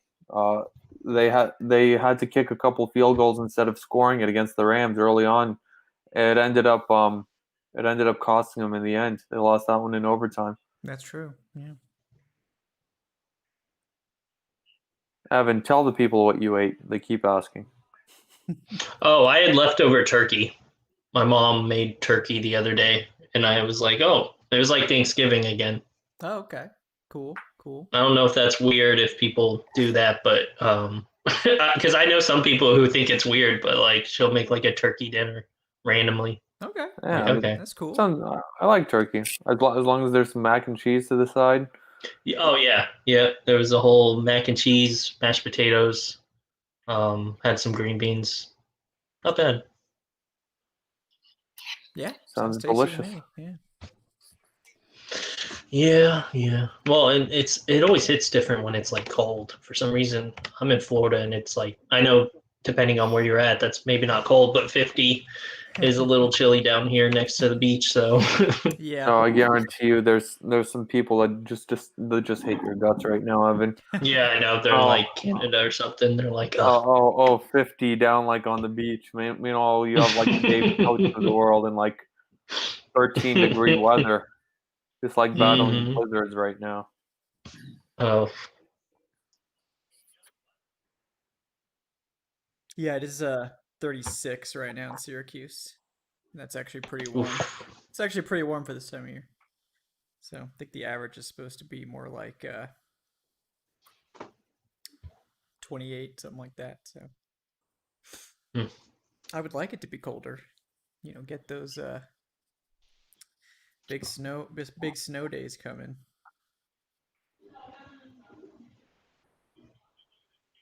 Yeah, we're in the low 70s here, but like at nighttime it gets weird. It'll be like 50 or 40 or something. Ooh. Got to bring out the big jacket. Ooh. Yeah, I mean, we've been down here in Georgia. We've been in the 30s some nights. Yeah. Yeah. I don't think we've hit 60 in a while. Yeah, it's been a little cold this week, pretty much everywhere. So. Oh, here comes the Oh, jeez. That poor guy. Oh my goodness, I didn't even notice that. Sean Payton called the exact same trick play that the Bears should have burned them on, but it was a drop. That's funny. Hey, learn from your enemies. You should. It's smart. Yeah, I'm with you, Soler. Like, I think the Saints' best chance is to bring in Jameis for Drew Brees right now. He has not been Like, sharp. Yeah. Drew Brees has been terrible. He can't throw downfield. I don't think Drew Brees is winning this game for them. They're not going to. They will. They're is not last going game. to Yeah. because Especially his last game, potentially. his last game. It's Sean Payton would need like balls of steel to make that switch right now. Yeah, like that Andy Reid 4th down and inches like pass play. Or even beyond that, this is Yeah. like Drew Brees, who like is New Orleans' hero, and you Right. like bench him in this playoff game. Yeah. If I'm Todd Bowles, man, I'm coming. Mm-hmm. I'm coming. What's really hurting the Saints? Oh, sorry, I didn't mean to cut you off. Oh no, I was just gonna say I mentioned this Bucs defense is just like Energizer Bunny level since that fumble. Like they smell blood in the water right now. Yeah. That's what happens when you got a quarterback like Brady on the sideline with you. You play a little different. You play a little looser. But you also play a lot more aggressive as well. Right. They're starting to. This is a different Bucs defense from the first half. No, it's different because like even on that drive, this Bucs defense was getting dissected, and then that Winfield forces that fumble, and then after that, it's just like it's like a new unit completely. And they're not the way they're playing. They're not throwing anything past 10-15 off. Yeah, they're so limited. That's why they need to bring in Jameis. I was going to say, the one thing that seems like they're missing is Latavius Murray was such a big part of their offense, like in these situations to give Kamara rest and stuff. He's actually ran pretty well for them, especially like when it's like they're committed to running the ball and grinding it. Like you see, I think that's Ty Montgomery who's in there now. Yeah. Usually these are Latavius Murray plays, and they're having to like give it to Montgomery to pretty much give Kamara a rest.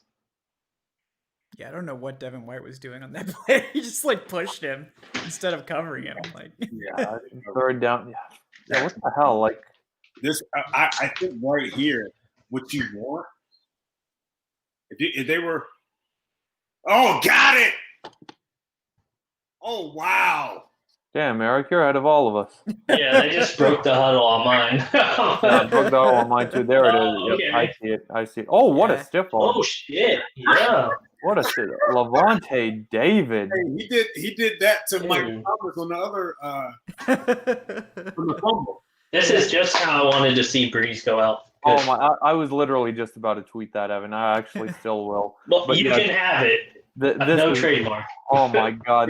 Anybody get Deion Jones vibes just now with number 45? Dude, Kamara wasn't even looking at the ball either. That was just what a stiff arm. Man, wait, is that White or David? I think that's White. That was White. Yeah. Not my mistake. I got him. He had that fumble earlier. Yeah, but both of them are absolutely like amazing linebackers. Yeah. Kind of jealous. Yeah, I get the dyslexia with those two because one's 54 and the other's 45. It's like, wait, which is? Let's go, Brady. Step on the neck, Brady. Man, it's weird to be like confident, like, oh yeah, Tom Brady's out there. Oh, I'm sure they got this. It feels really weird. It feels really weird. For Brady. Man, is this what it feels like? Wow, yeah. I love to feel like this every Sunday. Right. Brady's out there. We're fine. That's how it was for the Falcons in 2012, though. It was like, oh yeah, Matt Ryan's just gonna come back. Like I guess 2016. Yeah, I was like, oh yeah, I don't have any concerns whatsoever. They're just gonna drop 35 on everybody. Yeah. Outduel Rodgers twice. Yeah. Mm-hmm.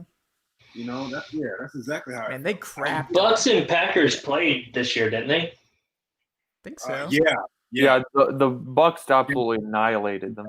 Yeah. Wasn't even they close. beat the Packers? Oh, wow. Yeah, it was the worst game of Rodgers this season easily. In Tampa. Oh, okay. Yeah, the Packers had just like a really bad game that week.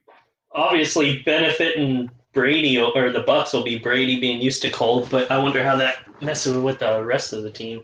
That's true. Yeah. God, I guess Gronk also maybe. Saints fans are going to go cry in the car after this, man. They're going to go cry in the car. Oh, God. Oh, my God. This warms my heart, man. like watching their repulsive fan base probably like having an aneurysm right now. Oh God.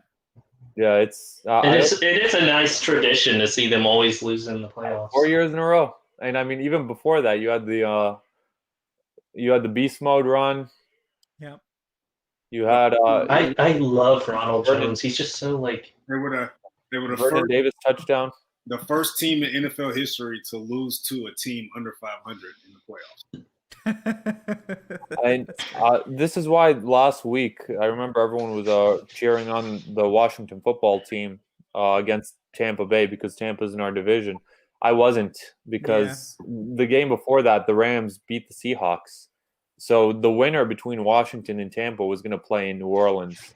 And I was thinking I'd much rather they play Tom Brady than Tyler Heineke. Touchdown. This was hilarious. This was the Nickelodeon game. Drew Brees would be in the lead for MVP. they really dropped the ball not bringing that back. Yeah, that was awesome. That I'd was be silly. watching this game on Nick so hard right now. Yeah, that was silly. I mean, it was smart. Did Tom Brady just Like go he got high kids five the ref? involved.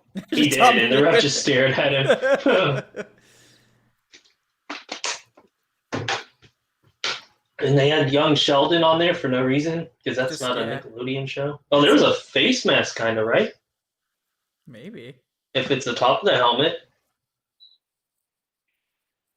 Oh my God, this is That's great with the ref. Oh my God. oh my. He just like goes up to the ref. The ref's just like, "Come on, buddy." This is everything I was hoping for. It's beautiful, man. It's beautiful. We need to make Yeah, it. I wish we were on the live stream during the Minneapolis Miracle. I don't know about you guys, but I'm going Oh, goodness. to get my tweets ready. I'm firing them off, man. We probably would have got off the stream right before. I am emptying the clip tonight. It's slander season. Oh, yes.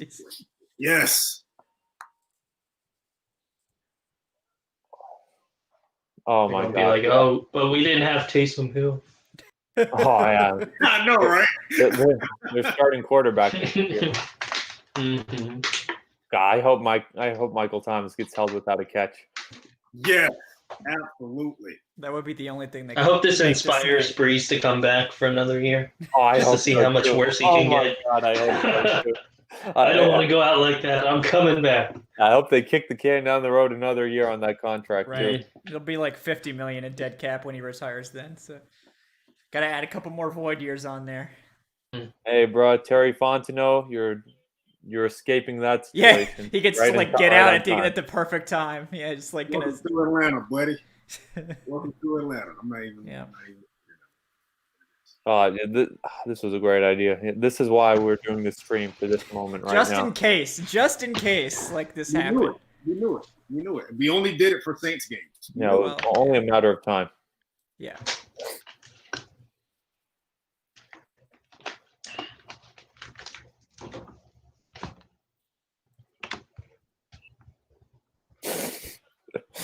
Someone tweeted out Drew Brees is about to ask the refs to stop the steal. Oh God. It's too late now, yeah.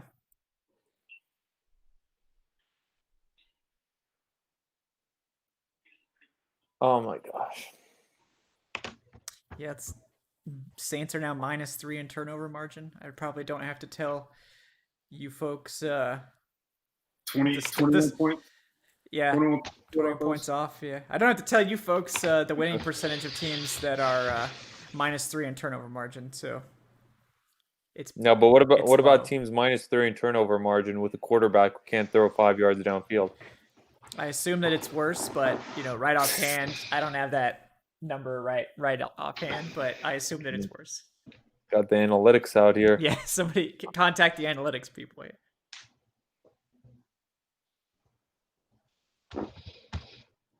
Turner Kirby says Falcons fans fixing to celebrate like the end of Return of the Jedi.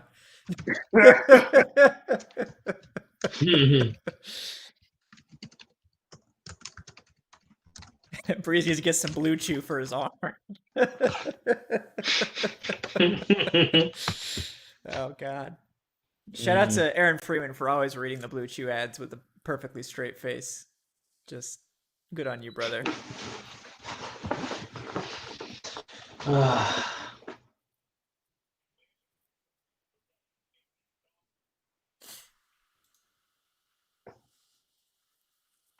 I'm telling you, I told you. This was should have put in Jameis Winston. I mean, there's still time. No, get out there. Give me another one. Give me another one. Yeah.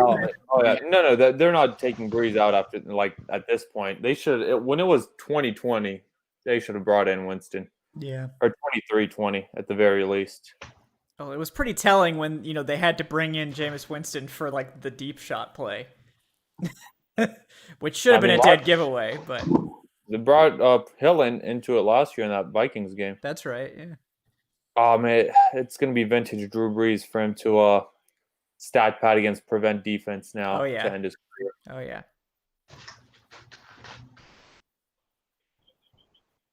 If I'm the Bucs, I'm just blitzing the hell out of him every play. I don't even care. Oh, flirting with it again. You know, I don't know. He don't need the stat pad. I need that front four to close this drive right now. Own this drive. Get to him. If Dan Quinn was the Bucs DC or coach, they'd be dropping everyone. We'd be playing that picket fence defense, brother, with everybody standing at the first down line. Prevent defense. Yeah. Hey, they're rushing 4. You see what that looks like, Falcons? See how that works? Works pretty well. I thought 3 was better than 4. 3 is less than 4. Oh, see, Quinn thought 3 was better. Oh man, yeah, that's weird how that works. Yeah, it's crazy. I know some folks have been asking about how can the Falcons transition to a 3-4 or something if Dean Pease does come in. NFL teams are so multiple these days. Like, it's not going to be that big of a deal. I mean, maybe that slightly increases the chance they keep players like Alan Bailey and Dante Fowler, but I don't think it really matters. You can go out and find like Marlon Davidson can easily play 3-4 defensive end. Deidre Sanat can probably play 3-4 defensive end. These are guys that you can easily move around and make work in a 3-4. And you don't have any edge rushers anyway, so right. I mean, maybe Dante Fowler's a better outside linebacker. I don't know. He's short. Is he short? I mean, they're going to go for it either way. So.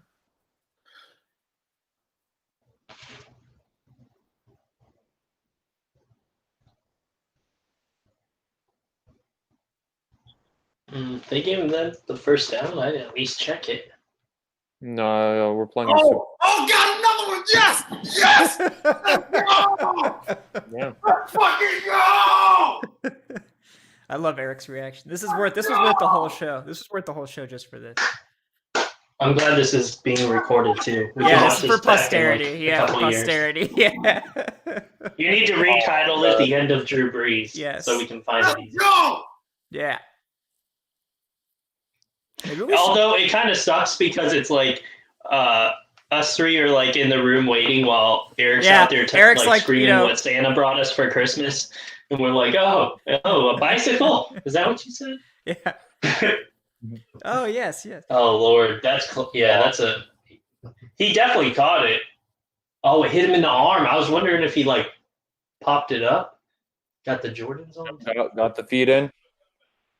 Nice. Oh yeah, this is it. This is my medicine right now. Lovely. This is fucking lovely. It's amazing. Well, Drew Brees too. Good job going out. 4 turnovers. Hey Kevin, what's the record with the -4 turnover margin? It's bad. Hey, I may ask what it is for a -5 if Brees gets another chance to see the field. Don't count it out yet. Brady's the GOAT. Just is. Yeah. He got all them interceptions too. I do. It is funny how didn't mean to cut you off again. You go ahead. No, it's fine. I do hope that Saints fans, well, they probably won't, stop that delusion of saying that Brees is better than Brady after this. Yeah. They call Brees the GOAT, the greatest ever, but it's Man has one All-Pro appearance. Yep. Yep. So for those keeping score at home, that was the opposite of prevent defense. I think they were like pressing on that play. This is absolutely Dirty Birds. Jared cooked Marlon. Oh yeah, Jared cooked.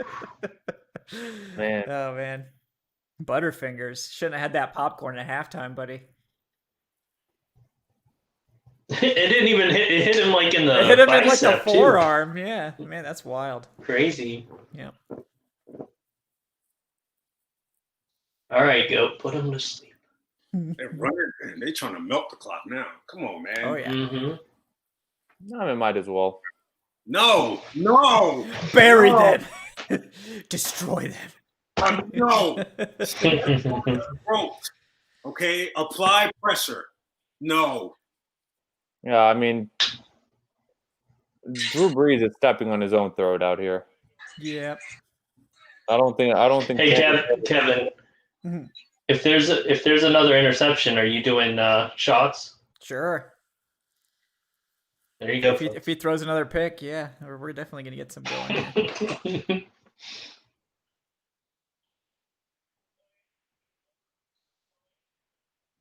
There you go, Godwin. First down. Run that clock. Might not get another chance, but His last throw could be an interception. Oh, that would be Oh, fantastic. just like Brady in New England. Oh, fuck. And just like Brett in Green Bay. That's crazy. yeah.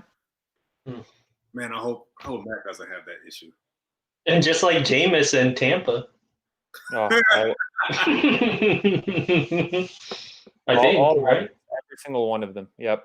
James's was a pick 6 to Deion Jones, but the difference is this. Mhm. This is Breeze's last throw, though. Yeah. Unless he comes back. I love it. I love it. I love it. I love it.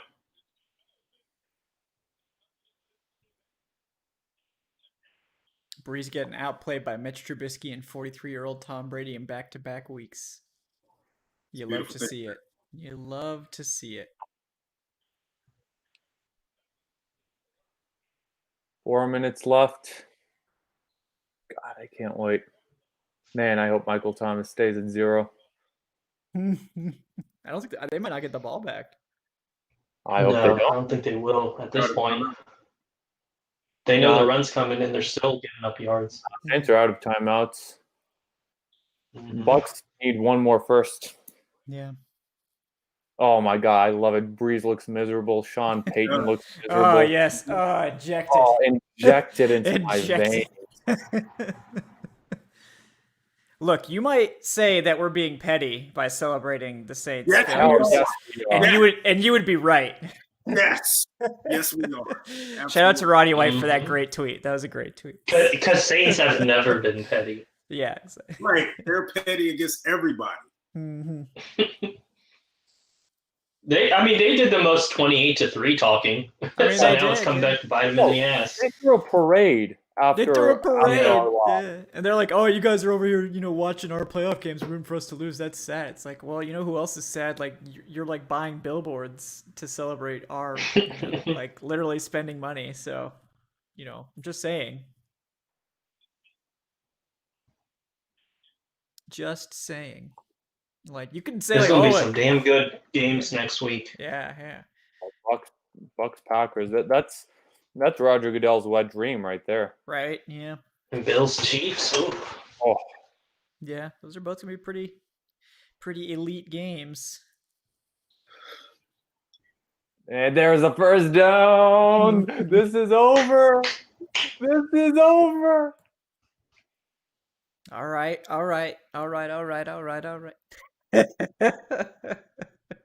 Yes. They can still technically get it back with like 20 seconds or something, right? Or is it like I'm just trying to do the math in my head? Oh wait. No, it's over. It's over. Oh, 2-0. okay. 3 more downs. 120, 40, 0. Yep. Okay.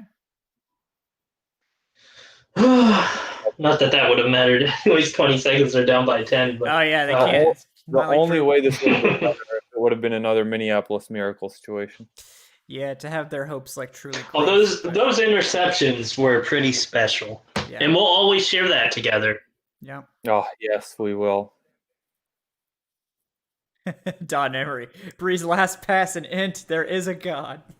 Football gods, at least. They are unkind to the cowardly and those who can't throw more than 10 yards downfield. What Saints YouTuber should I watch? Bro, I don't know. I don't watch any Saints YouTubers. What I the guess fuck? Google it. Yeah, I guess Google it. I don't know. Or put it in there. It's probably... Yeah, I mean, that might be fun if you want to watch suffering. But... No, they'll somehow find a way to blame the refs. yeah, They they'll probably say it just was won't Goodell. stream anything. Yeah, Goodell, has been had an out for them, and Goodell really killed him this year. They'll be like, "Oh, there was a pandemic." Like it didn't affect anyone else. Yeah, New Orleans got shafted by the pandemic rules. They couldn't have fans. Yeah, so that made all the Yeah, difference. even though they have like a couple thousand or so. Right.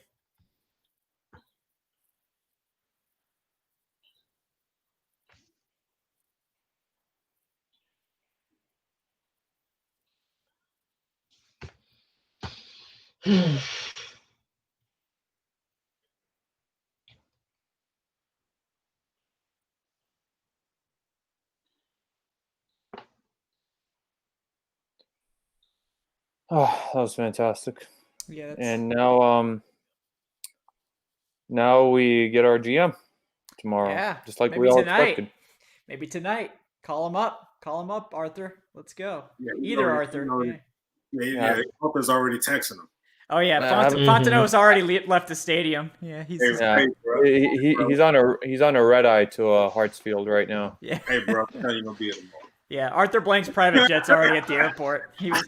We got Arthur Blank's jet got there at halftime, ready to take him. Yeah, the press conference to start tomorrow. right. Yeah, 10 a.m. Over under on when the press conference starts. 10 a.m. You ain't got nothing planned. I mean, Right. Yeah. Yeah. Not that you have anything. the schedule was free tomorrow, so I mean, you good. Yeah, it's MLK Day tomorrow. Shout out to the legend, Rip Dr. Martin Luther King Jr. Yep. Absolutely. It's an unknown fact. He hated the city of New Orleans also, so I think this win is for him. Hey, MLK was It's a Atlanta fact. born and bred, man. Yeah. Straight up fact. Okay. That hatred ran deep. Hey, bro. I mean, I don't know how anyone can like New Orleans. That city smells like piss. It does. The food's pretty good if you like Cajun food, which I The do. food, but- I've been there. I've been there for Essence Fest. The food is really good. Yeah. It does smell like piss, it does especially sound in good. Bourbon and Canal Street. Yeah. There's also an insane amount of bums on every damn corner in New Yeah, Orleans. Like there's- you're tripping over bums left and right, Yeah. and they are everywhere, dude. But yeah, the food is their cuisine is different. I will It give them is. that. Yeah. Yeah. I'm not it's going good. to hate on the food. Yeah, it's good. No. Yeah. Like I love- authentic crawfish and like yes, that is delicious. If But you outside like of that, Cajun food, you'll like New Orleans food. If you don't like Cajun food, you probably aren't big into it. But yeah, I'm a Yeah. big Cajun food fan. I mean, I grew up in the Yeah, South. I remember Roddy White's tweet. He said something like, "I don't like anything about New Orleans. Food's pretty good though." Food's pretty good though. Yeah. I'm right there. Yeah, I'm those right there. beignets are fire. So yeah. Yeah. I like Warren Sharp. You either die a hero or you live long enough to see yourself become the villain. Drew Brees. Oh my God, his last throw was an interception at home. Yep. Man. Too bad. No, it's Wild. not. I know you're being sarcastic. Oh my God, this was fantastic. Yeah. It's great stuff.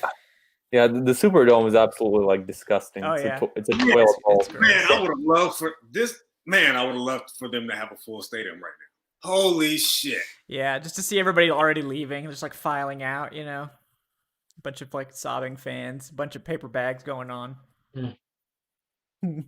Hey, right, it's about to be a paper bag era for them. Right? Probably. Yeah, I Taysom mean, Hill season. like on a serious note, like the Saints gambled big time on this year. Like I mean, you guys can go over the cap. Like you don't even have to take my word for it. Like look at the Saints cap. I mean, just do it. It's a disaster. Like they are 95 million over the cap if it were to go down to 178 million, which is what the low end is. It's not going to go down to that. I'm still maintaining that, but even if it's 20 million more and stays flat, that means they're still 75 million over the cap. Like I don't even know that it's possible for them to get under. Like they'd have to cut Ryan Ramczyk and Quan Alexander, and they'd have to cut, all this other stuff. Like I mean, they'd have to cut so many players to get under, man. I mean, it's wild. And I'm pretty sure if they were to cut Breeze, if Breeze retires, like Breeze is on their cap for like the next 5 years, man. I mean, it's wild. Like it's just absurd. So good luck. Oh my God, it's all they've been gambling for years. They've been gambling for years. They haven't been.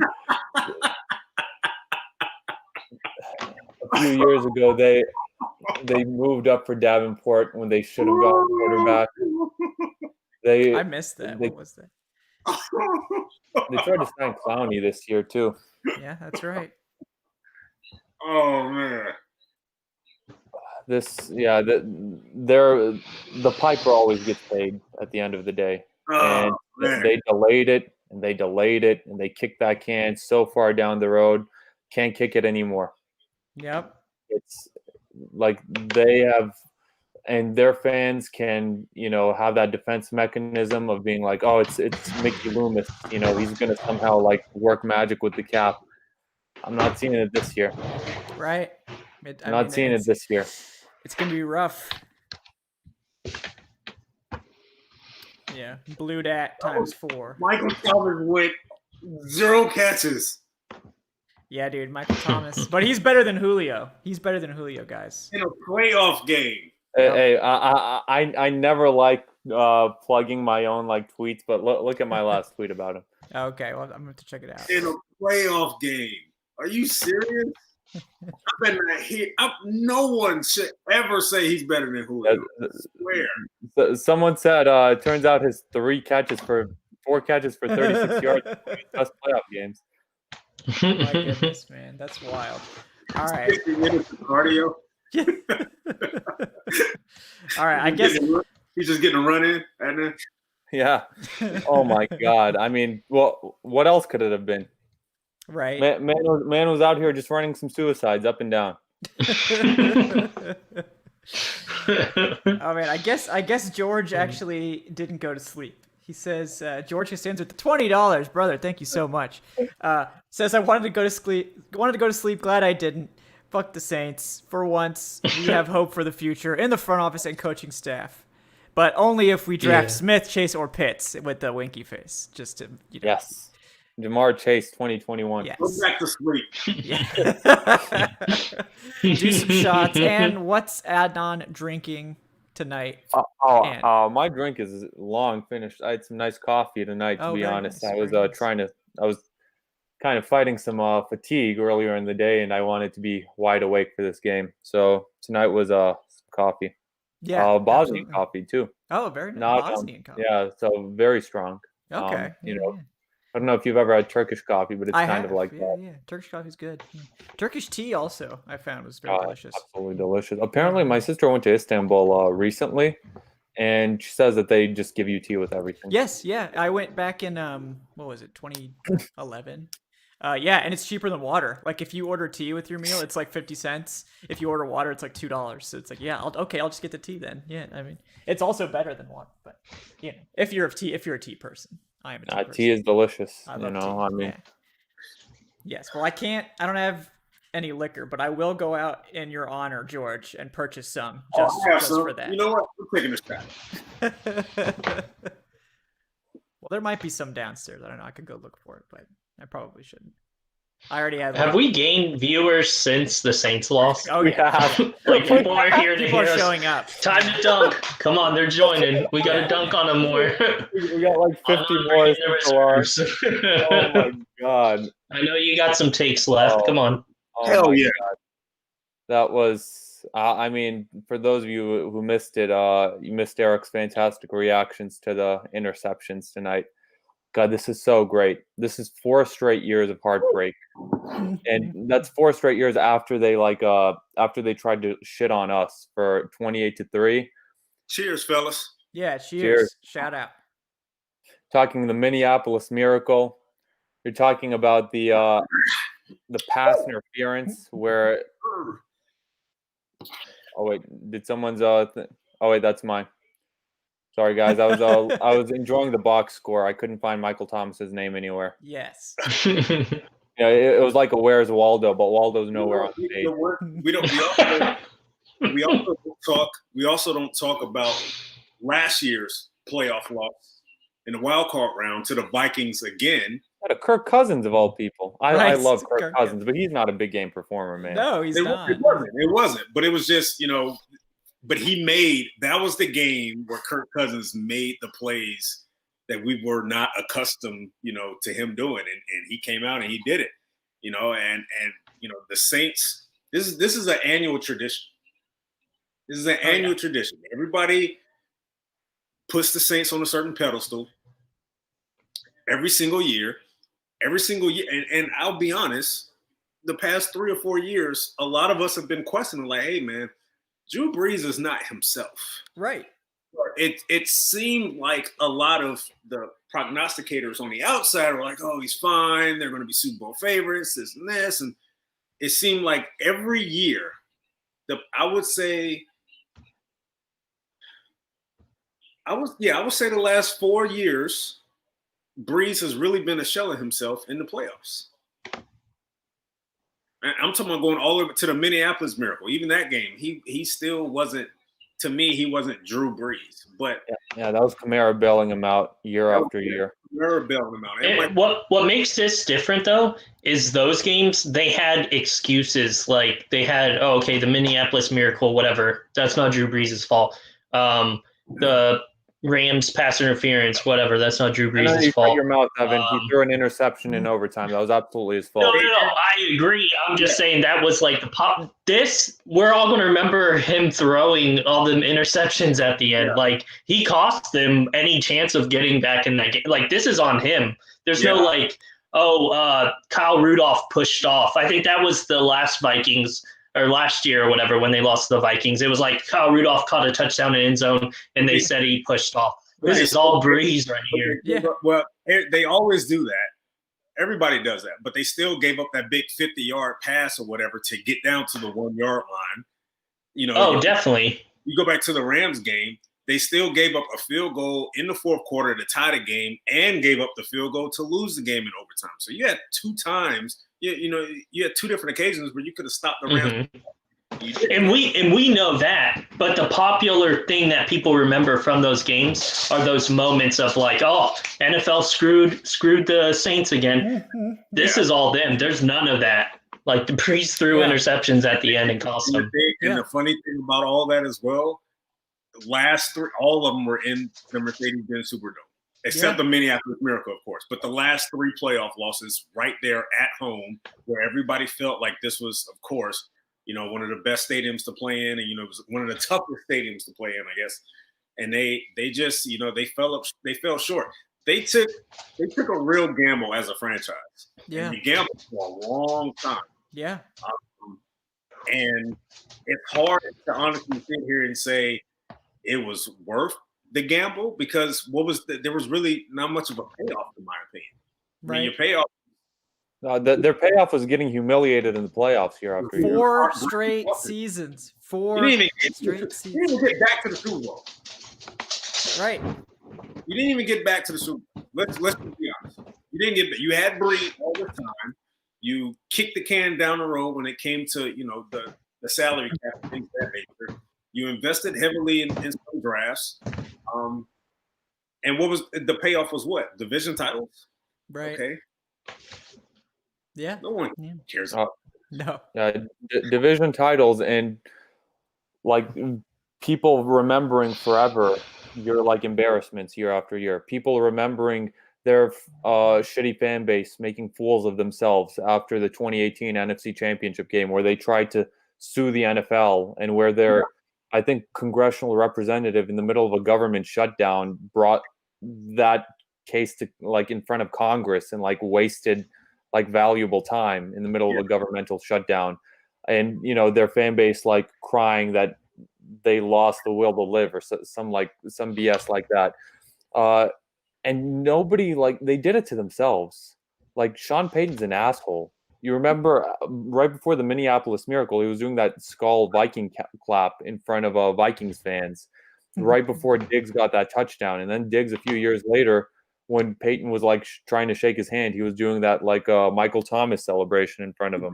He did the choke in the Sunday. Devontae Freeman. Yeah, but I think it was that Sunday night game when Deion got the pick in the end zone, right? That was that same game, right? Yeah, Thursday night game. They were up 20-10, and he was doing the choke to like Devontae Freeman, and Deion Jones got like they deserve this. No fan base deserves this heartbreak more than Saints fans, and I'm happy for all of it that they've gotten. Like this is nothing less than what that shitty fan base deserves.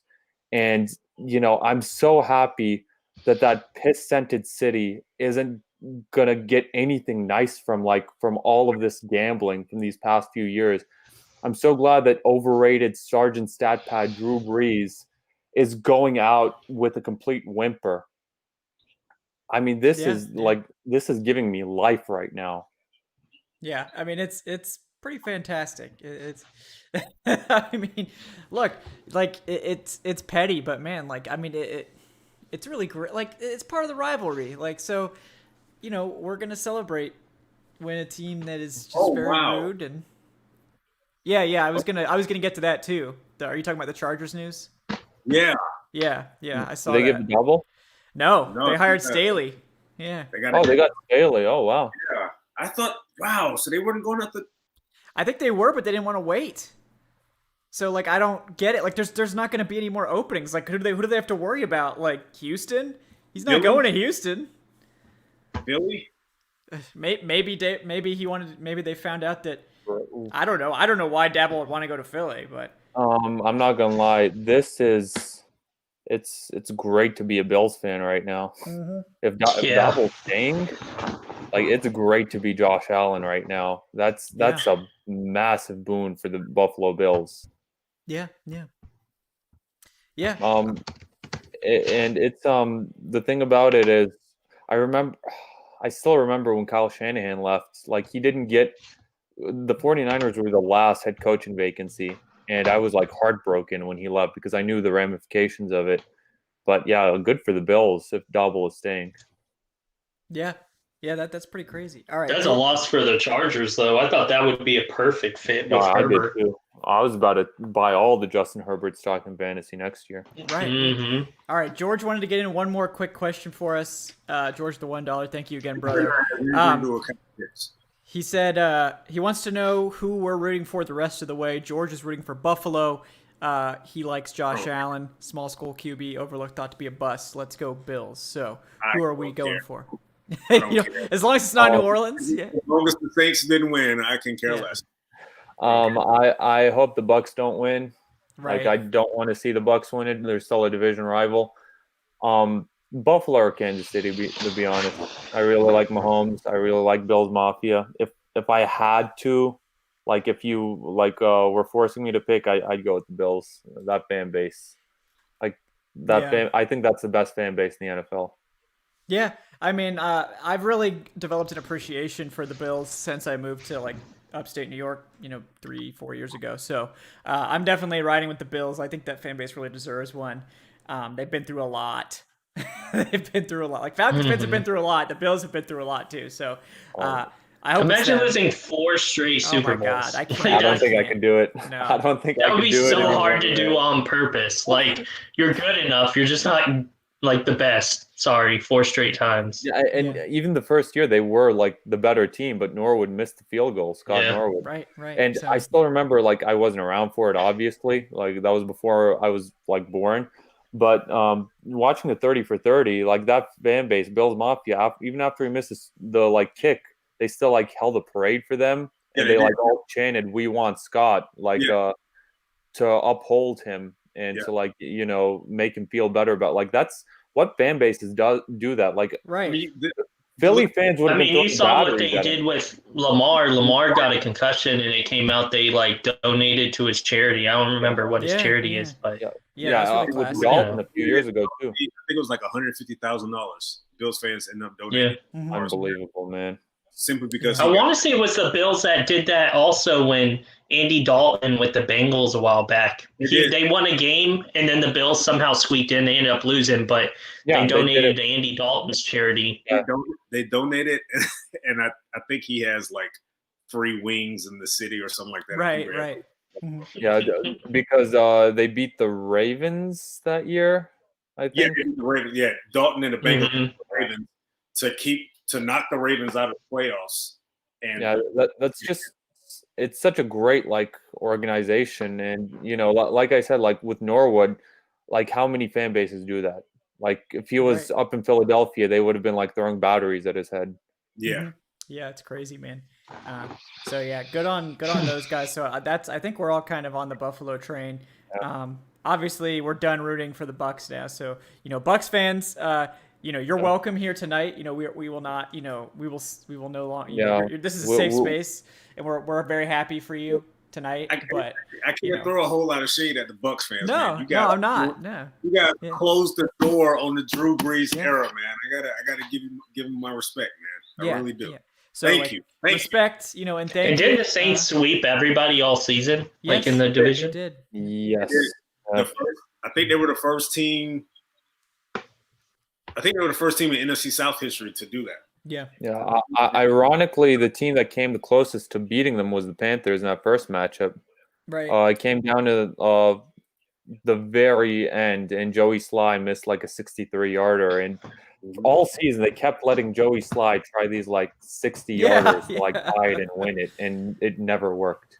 Yeah, that was wild. That was a wild decision, but yeah. That they made over and over again. Yeah, I mean it was pretty consistently the same stuff. But we're gonna continue with the Saints slander. Before we get back to that, guys, do want to remind you, if you haven't already thrown a like at the show, we appreciate that. It helps other folks find us. And if you're not already subscribed, hit that subscribe button. We're gonna be putting out Falcons content all off season. We're gonna have shows on Wednesdays, all that good stuff. Get those notifications and help us out with the subscriptions. We thank you very much for your support.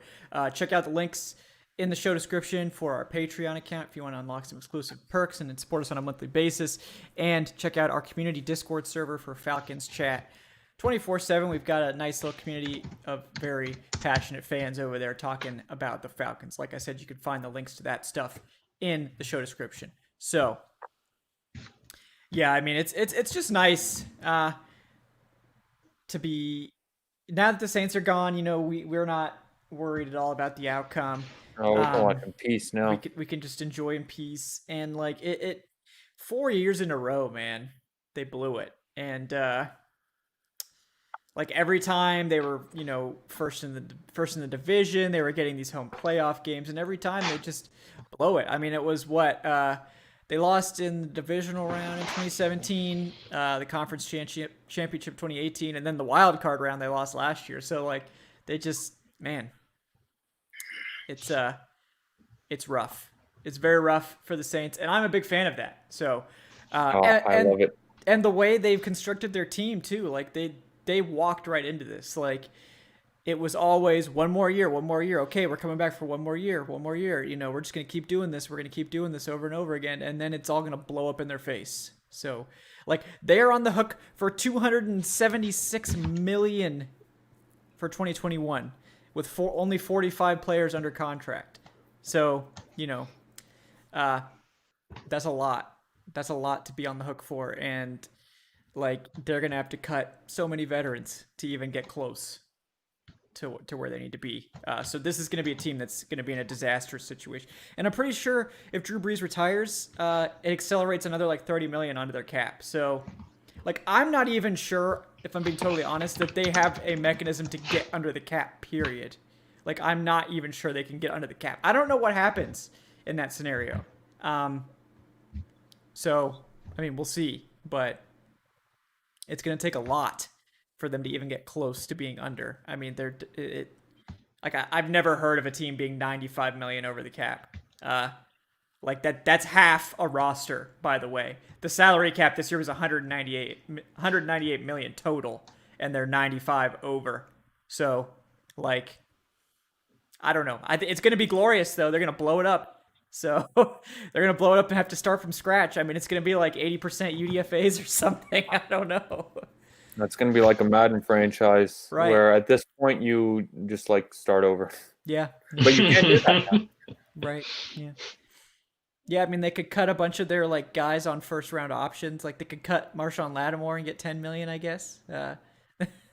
But like at this point, you're talking about cutting. Like you could cut Ryan Ramczyk, you know. But like these are really like cornerstone players that you're considering cutting to get under. Like this ain't like randos off the street. You're just moving on from. So, yeah, man. Yeah, I mean, George is saying. And then I wonder. Oh, I was just gonna say, and then I wonder how if the Falcons would look at any of whoever they get rid of because of that connection now with Fontenot. Yeah. Like considering he probably had an input on those guys even being there.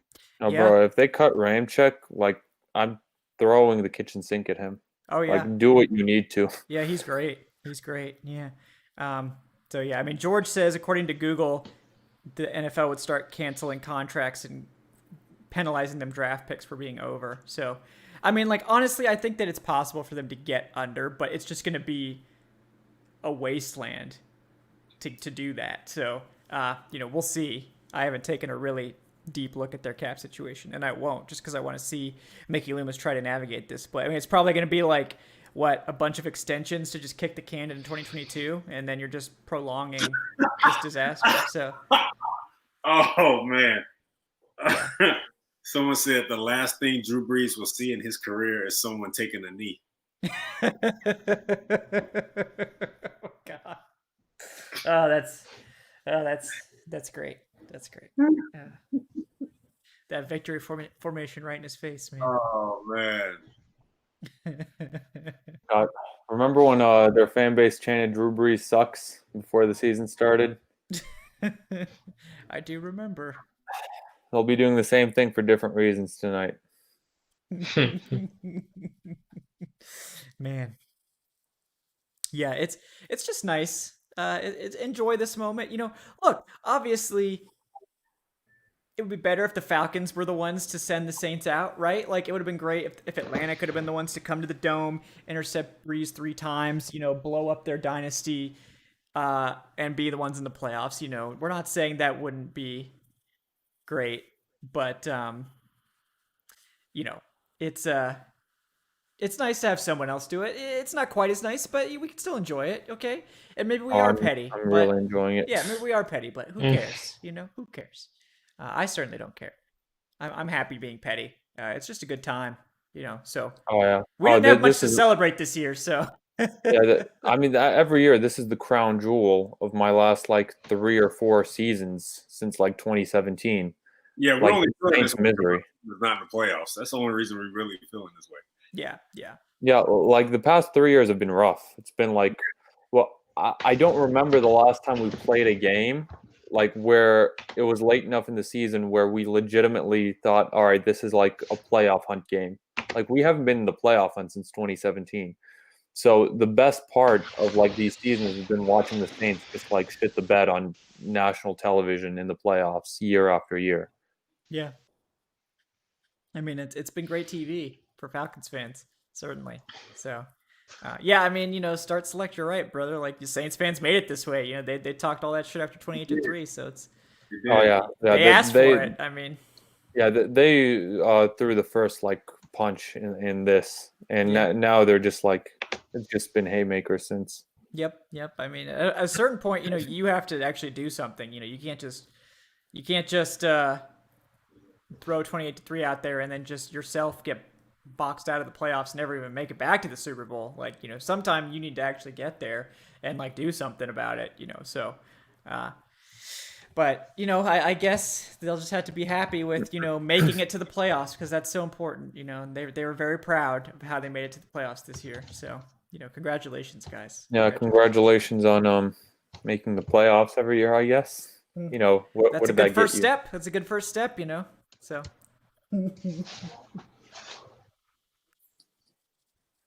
yeah, someone had put out a stat that was like the Saints have only won multiple playoff games once in Drew Brees' career. It was the Super Bowl year.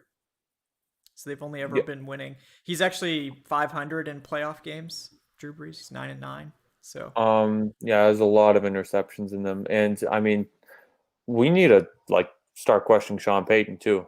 Like, he's a coach that, other than that Bounty Gate year, where his defensive coordinator putting out hits on opposing quarterbacks helped catapult them to the Super Bowl win. He's been a completely mediocre coach in the playoffs. Yeah. So it's he's been a bad playoff coach, that's for sure. But yeah, I mean, I'd like the Falcons to be able to now go and improve upon this. And yeah, I mean, I'd like to be in the playoffs ourselves next year. Yeah. But I mean, I think we will be, to be completely honest, with Arthur Smith's new scheme. Mm-hmm. I think we'll definitely be better. Well, we probably got an extra game. Right. Yeah, against the Jags. To get in. Yeah, against the Jags. Yeah. Yeah, I mean, honestly, I think the Falcons will be better next year. We'll see how much better, but the Falcons will certainly be a trendy pick to be better. Just because of the fact they were 0-7, in 6-point games. So there's probably some regression in the mean coming just from that. And then if they have a competent offensive coordinator, I mean, this offense probably should be top 10 at worst. I think on the whole, you're probably looking at a more talented offense than Tennessee, or at least one of a similar talent level. Tennessee obviously has the advantage at running back. But we have the advantage at wide receivers and quarterback. But Tennessee has a better O-line as well. Yeah. But a lot of Tennessee's O-line was hurt this year, and Arthur Smith still got it done. So, yeah, I'm excited. It's an exciting time to be a Falcons fan, and not just because the Saints just lost. So yeah, it's a pretty bad time to be a Saints fan too. Yep. So that's also great news. Because reality just hit. Right. It's like, oh shit, we didn't get it, and now we have to pay the piper. Yeah. The run is over. The era is over. What do we do now? Oh no, I don't know what to do with my hands. Don't really know what to do here. But all right, folks, we've been on the air for almost 4 hours, so we're gonna start wrapping up here. I want to give everyone a chance to get their final takes in on this glorious Saints loss. Evan, I'll let you get the first crack here. Anything you want to get off your chest about tonight's loss? Anything else you want to plug or anything?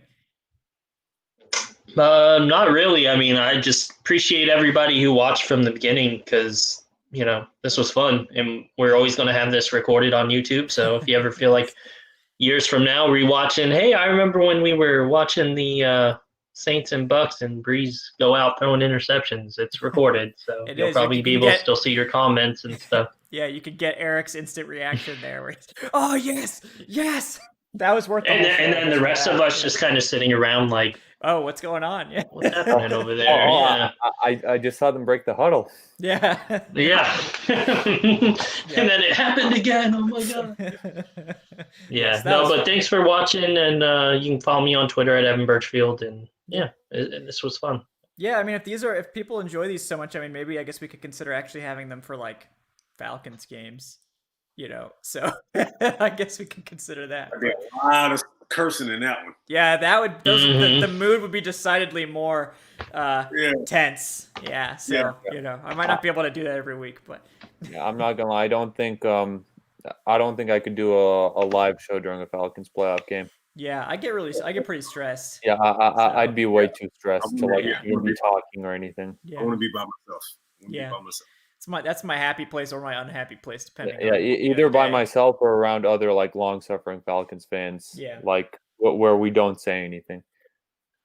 Nobody talks. It's just silent for like 3.5 hours. Everybody just sits there in silence.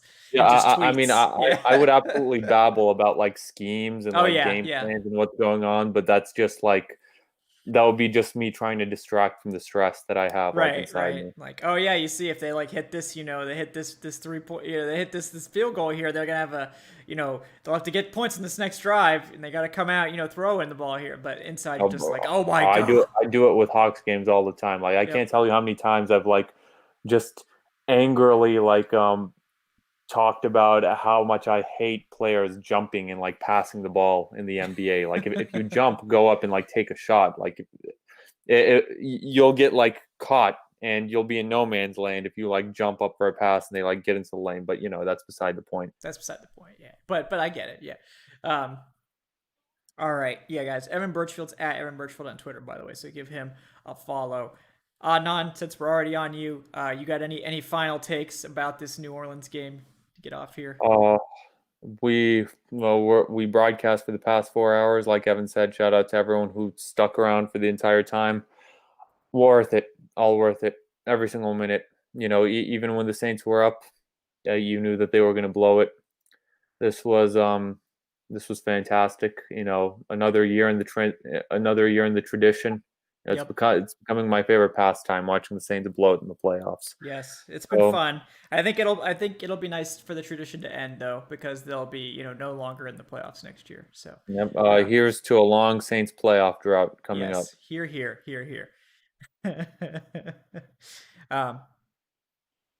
All right. Also with us tonight, Eric Robinson. He is at _Eric_Robinson. Eric, any final thoughts tonight?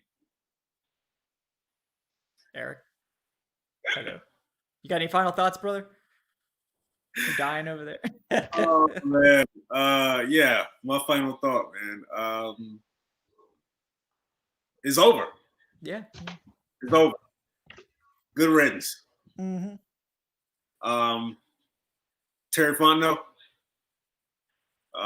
Arthur Blanks. He wants to see you in his office starting tomorrow. Yep. Please come on down. And make that ride to Atlanta or fly, whichever one you want. Doesn't matter. Yeah, it's been a fun ride, guys. It really has. Yeah. This season has been. We tried as a show to make the best out of what has been a very ugly season on the football field, and I think we've done a pretty good job at that. But yeah, this was pretty cool. I think you came in with this idea, right, Kevin, for the watch party thing? No, I think it might have been Evan or Adnan, actually. No, I think it was Evan, yeah. I think it was Evan. Okay. So shout out to Evan for that. Wait, what happened? You came up with the idea for the watch party, I think. So genius idea, man. Yeah, it was good. Yeah. No, I just knew you guys did the draft party, so I thought, maybe it'll be similar. That's coming up too in a couple of months. It's coming. January. That's coming. Yeah, I know people are asking about it, so we'll do one of the games next week. I guess I don't know which one. I mean, might as well do the Bucs one. Or I guess it's whatever you guys want to do. Yeah. What time is? I think I can do the Sunday one. NFC game is first. Yeah. Oh, that's on Saturday. Yeah. No. So I guess whichever one works best for our schedules. We don't know. I mean, I think if they both play on Sunday. My bad. For some reason, I thought they played on Saturday. Yeah. So I guess that's kind of surprising too. The AFC game is the nightcap. It transitions every year. They flip it every year. Yeah. Oh, okay. Yeah. Right. Yeah. So we might watch the NFC one, but I guess like if Mahomes isn't playing, then obviously we'll watch the NFC one. But if Mahomes is playing, maybe it's a little bit more of a competition. But he's playing. He probably is playing. But we'll decide this week and we'll tweet. Ears are bleeding or something. He's playing. I mean, we could even like poll it in the Wednesday show. Yeah, we could pull it out on Wednesday. Yeah, we'll be back on Wednesday, by the way, as well. So, we will we'll be doing one of the two games at least. So we'll be back next Sunday for that. But yeah, guys, I am Kevin Knight at Falcoholic Kevin on Twitter, and I'm just happy to see the Saints lose and happy for the Falcons to get a new GM in here hopefully tomorrow. So that'll be exciting, and we can get this offseason really rolling. I'll also have my next cap space video. It's coming out tomorrow too, so check for that. I think it's like at noon or something like that. For those of you that are looking for that sweet salary cap analysis. But other than that, guys, again, thank you for tuning in. Please like and subscribe if you haven't already. We appreciate that. Check out the Patreon and the Discord. And we will be back on Wednesday night at 8:10 p.m. Eastern to recap what are probably going to be, the official hiring of Fontenot and probably some assistant coaches finally coming in here. So thank you again for tuning in and hanging out with us tonight. And we will see you guys on Wednesday for the next live show. Until then, guys, have a great night.